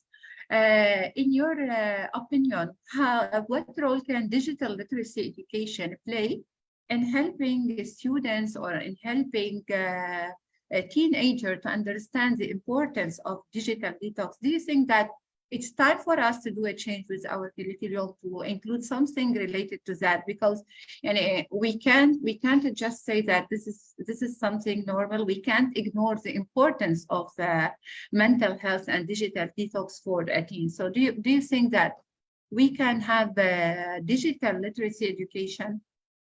Yes, okay. Thank you, my dear, for the question. I think it's really important because whatever that it comes to the mental health, we have to consider as important as our physical health, which means that we need to bring it in the curriculum because it's really bring the impact. Like when the, students got so much procrastination, also distraction, they cannot concentrate enough during the study, which will lead them to maybe get low academic score and so on. So we, as an educator, it's really important to fight for like bring the digital literacy or any kind of related to mental health to the curriculum. So when we understand that maybe some students spend more time at school, for example, if they are in a boarding school, or maybe, for example, in my country, they go to the school from 7 a.m. and back to home for to 5 p.m. So they actually most of the time spend the time at school rather than at home. So they talk more with the teachers rather than parents. So it's really important to bring that education, to bring the awareness at school too, so they can really get keep in mind, okay, my teacher said this in this morning, and then in this afternoon we got reminder, or we bring some campaign at the classroom. It's really important to remind them. So I think it's really time for all of us to bring this matter into the education, because it's not only going to be done if we only work alone. For example, if okay, the teacher in the A class start talking about the raising awareness about mental health, but the other teachers might don't talk about it, so it's not going to get a full advantage of what we desire. So it's better to bring it in the curriculum so we can make sure that all the students get the same responsibility and also get the same benefits for this literacy. Thank you a lot. That's really amazing. I'm gonna move to our third speakers for today, Dr. Mahin. I just have a question for you. You are here, you are Ezra mom, our second moderator for today. She was supposed to be here, but she was a little bit late. I just want you to tell me, as a mother, okay, as a mother, especially in this digital age, how can you lead by example? And how can you give Ezra, your daughter, especially your daughter, or kids in general, an example in order to demonstrate a healthy relationship with technology, in order to encourage them to do the same. And usually at school, for example, we teach students by modeling, by being a model for them. So as a mother, especially, I know you are so active, you use many digital platforms, usually you are a speaker. So how can you lead by giving your daughter, or we as parents, how can we lead by giving our kids, because we can't say put technology aside and reconnect, if we disconnect, for example, 100%. So how can we lead by example, by modeling for our kids, to give them good strategies for digital detox? Well, thank you so much, Maha, for the question. And yes, it is very key, especially as a parent. And I believe, especially in whatever role we play, we got to lead by example. That is key for us. When it comes to Azra and her technology, for example, I cannot tell her to compare herself with me, because my usage of my social media handles is very different compared to what she would use them for. So automatically, there's got to be the difference that's there, because she cannot be thinking of mom at the same level as her. She needs to know I'm still the child. That way, when mom gives an instruction, it's still an instruction for my well-being. We have to understand our roles in these things. So the other thing that I do with my daughter is I am her friend. More than I am anything else, I am her best friend. So if she wants to even do something online, I am the person that she will go to ask about it. That way, I'm not controlling her, but I am kind of in control of what she's using and how. So me being her friend means I'm her first go-to space. I'm the safety zone.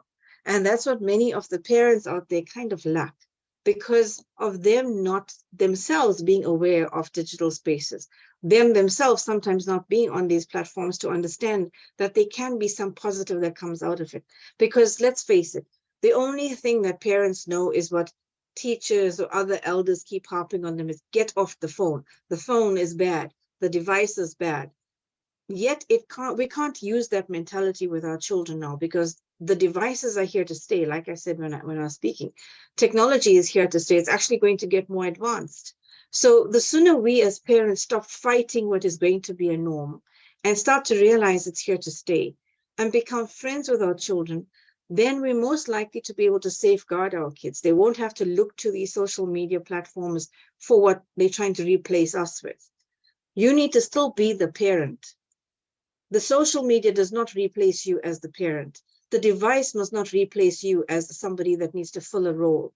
Your child must still have the time from you where you ask, how was your day? How was your exam? What's happening with your friend? Who is your best friend?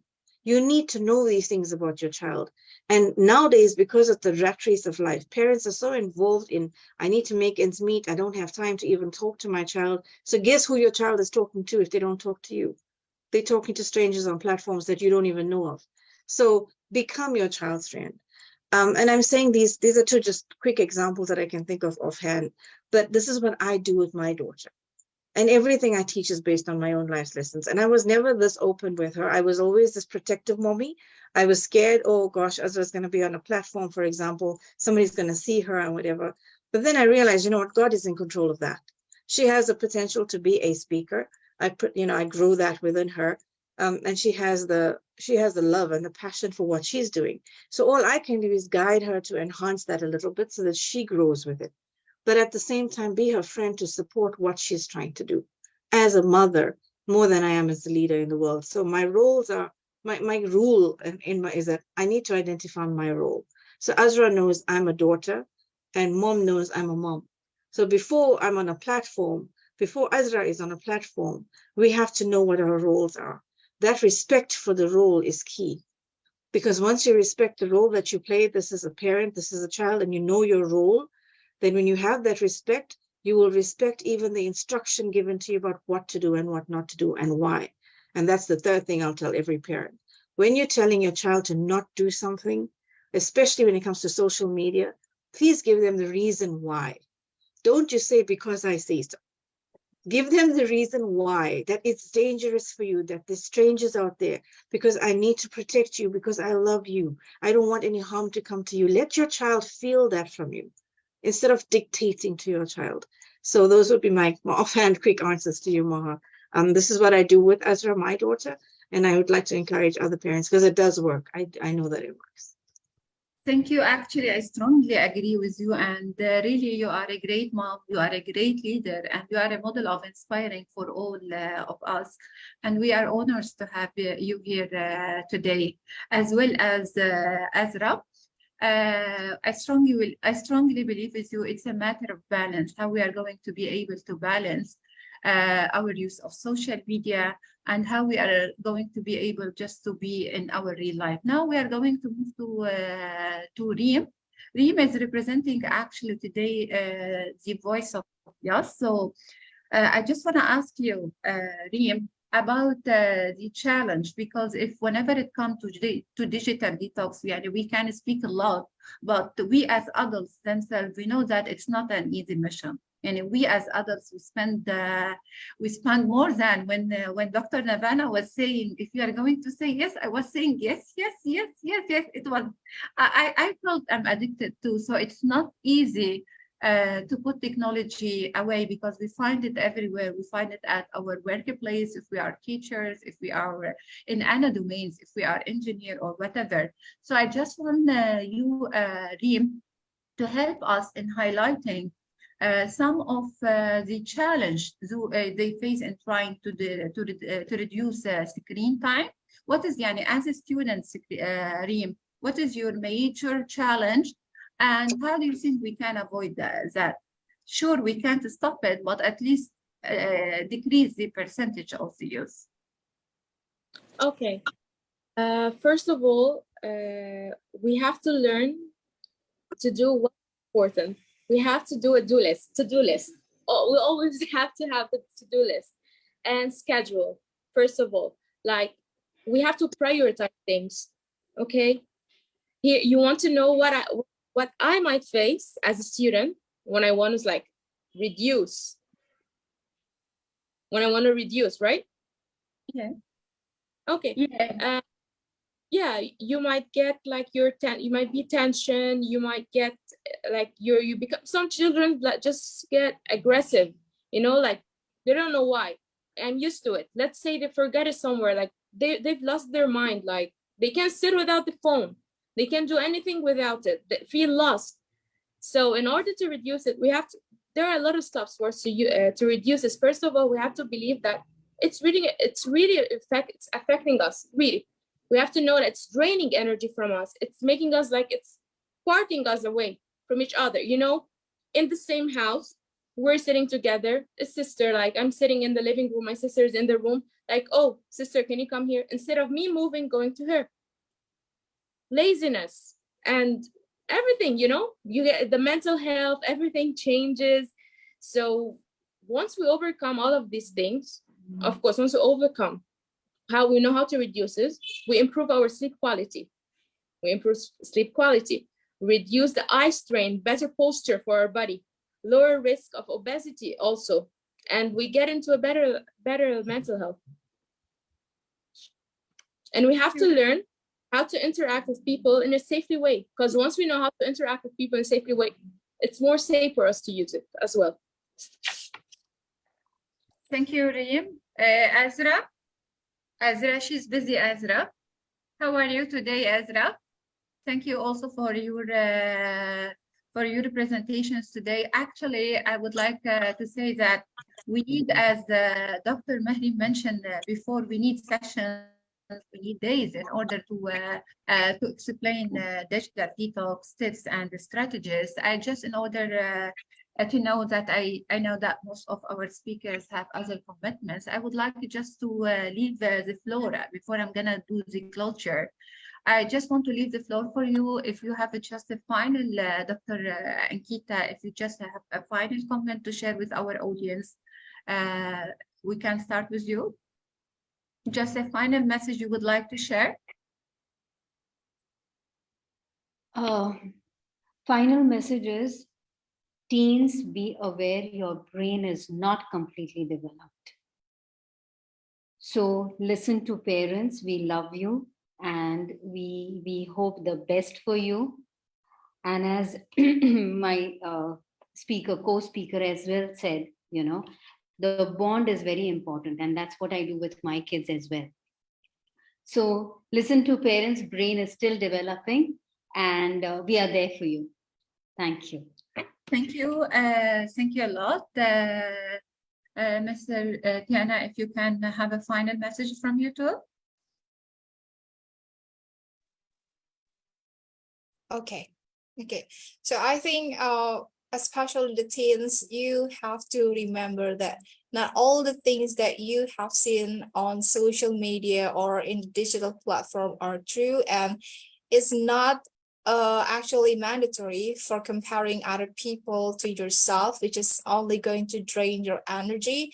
So please practice more self-love in order to be more happy in this digital age. So you will avoid to compare yourself so much with other people.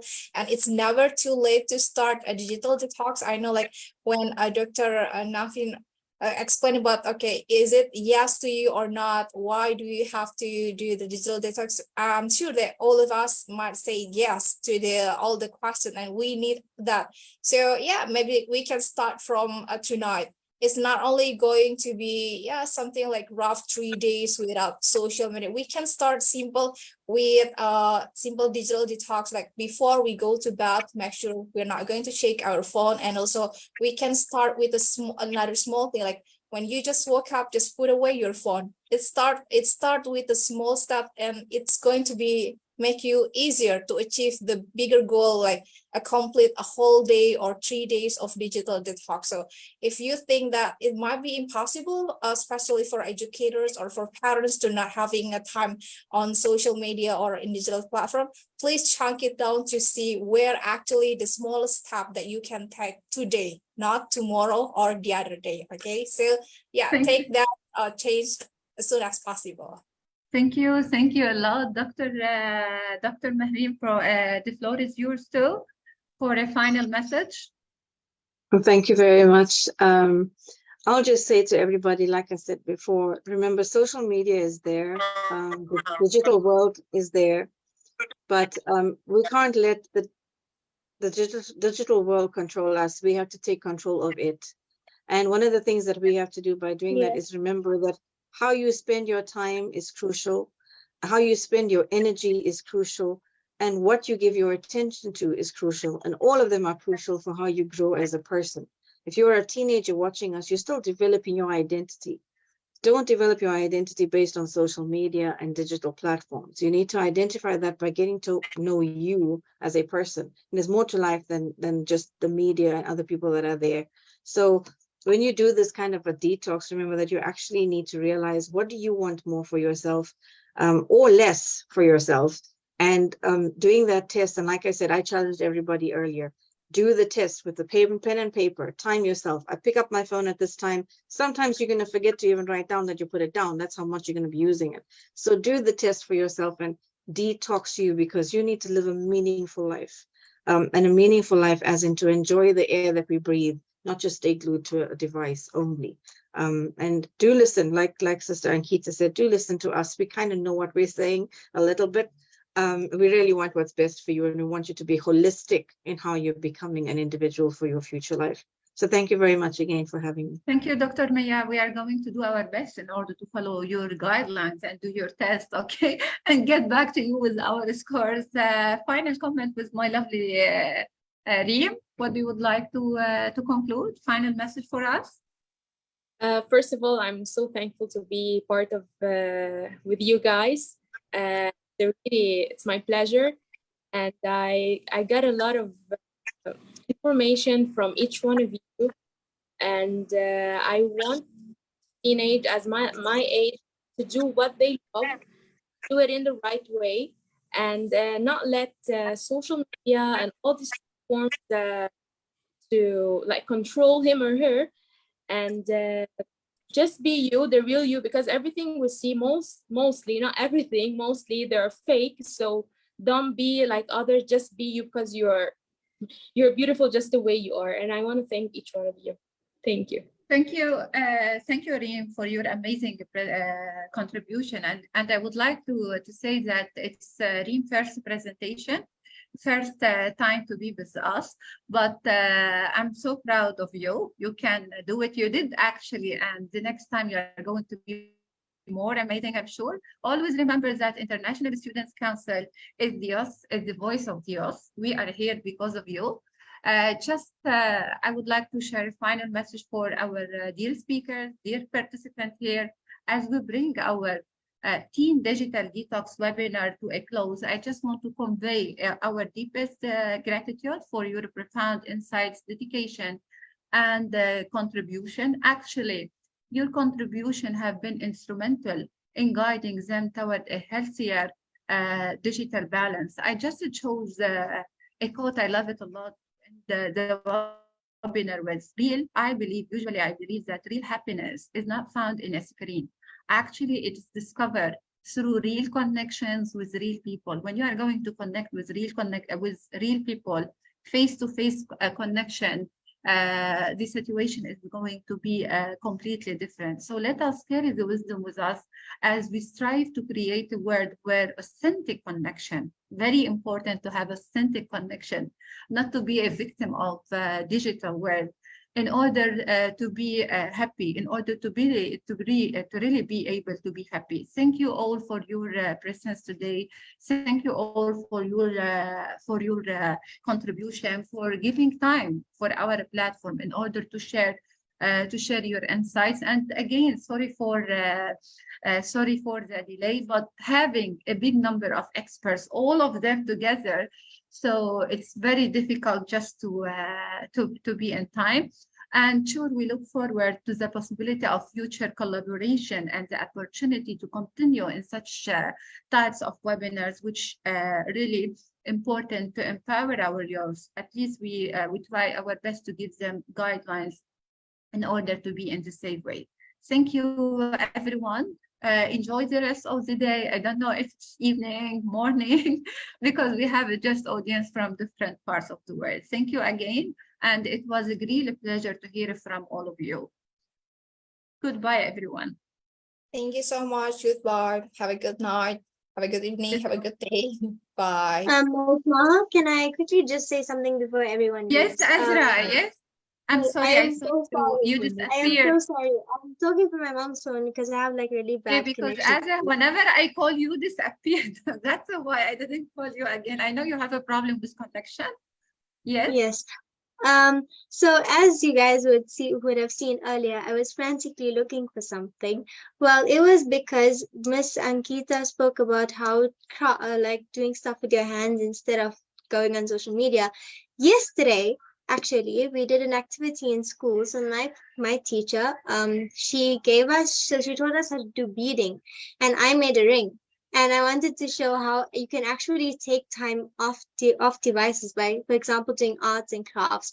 And like yesterday, I sketched a rose, and I don't know where that drawing is, but yeah, it's probably in my cupboard somewhere. But yeah, and to be honest, I really feel that yes, you can do things without social media. And another thing to all of my youth out there, when it comes for time for exams, trust me, the best really I've learned that hard work really does pay off. Even without a phone, without your device, you can do anything, trust me. So even if you like leave it and go on a digital detox for like weeks, months, days. I remember when we were writing June exams, I was a bit hectic, and I gave my phone to my mom for the whole month, and trust me, you can actually you see light, when you go off your phone, you see the light, you see where your direction is heading, and you know that as a person, me personally, if I put my phone down, I can actually do stuff, I'm more productive compared to when I'm on it and I'm very lazy. And I feel like a lot of us can relate to that, and I think that we actually have to make time and to be committed to doing other things than compared to being on social media all the time. Yes. Thank you, Azra. It was great to hear from you. Finally, we were able to defeat bad connection, and you are here because actually Azra was supposed to be the second moderator today, but unfortunately, due to bad connection, she disappeared. I'm so happy that we were able to hear from you. Thank you all again. Okay, and thank you for everything. Good evening. Goodbye. Thank you all for joining us. Bye. Take care. Bye. Love you, Azra. Take care of yourself. Love you too, Mom. Bye. Bye. Bye.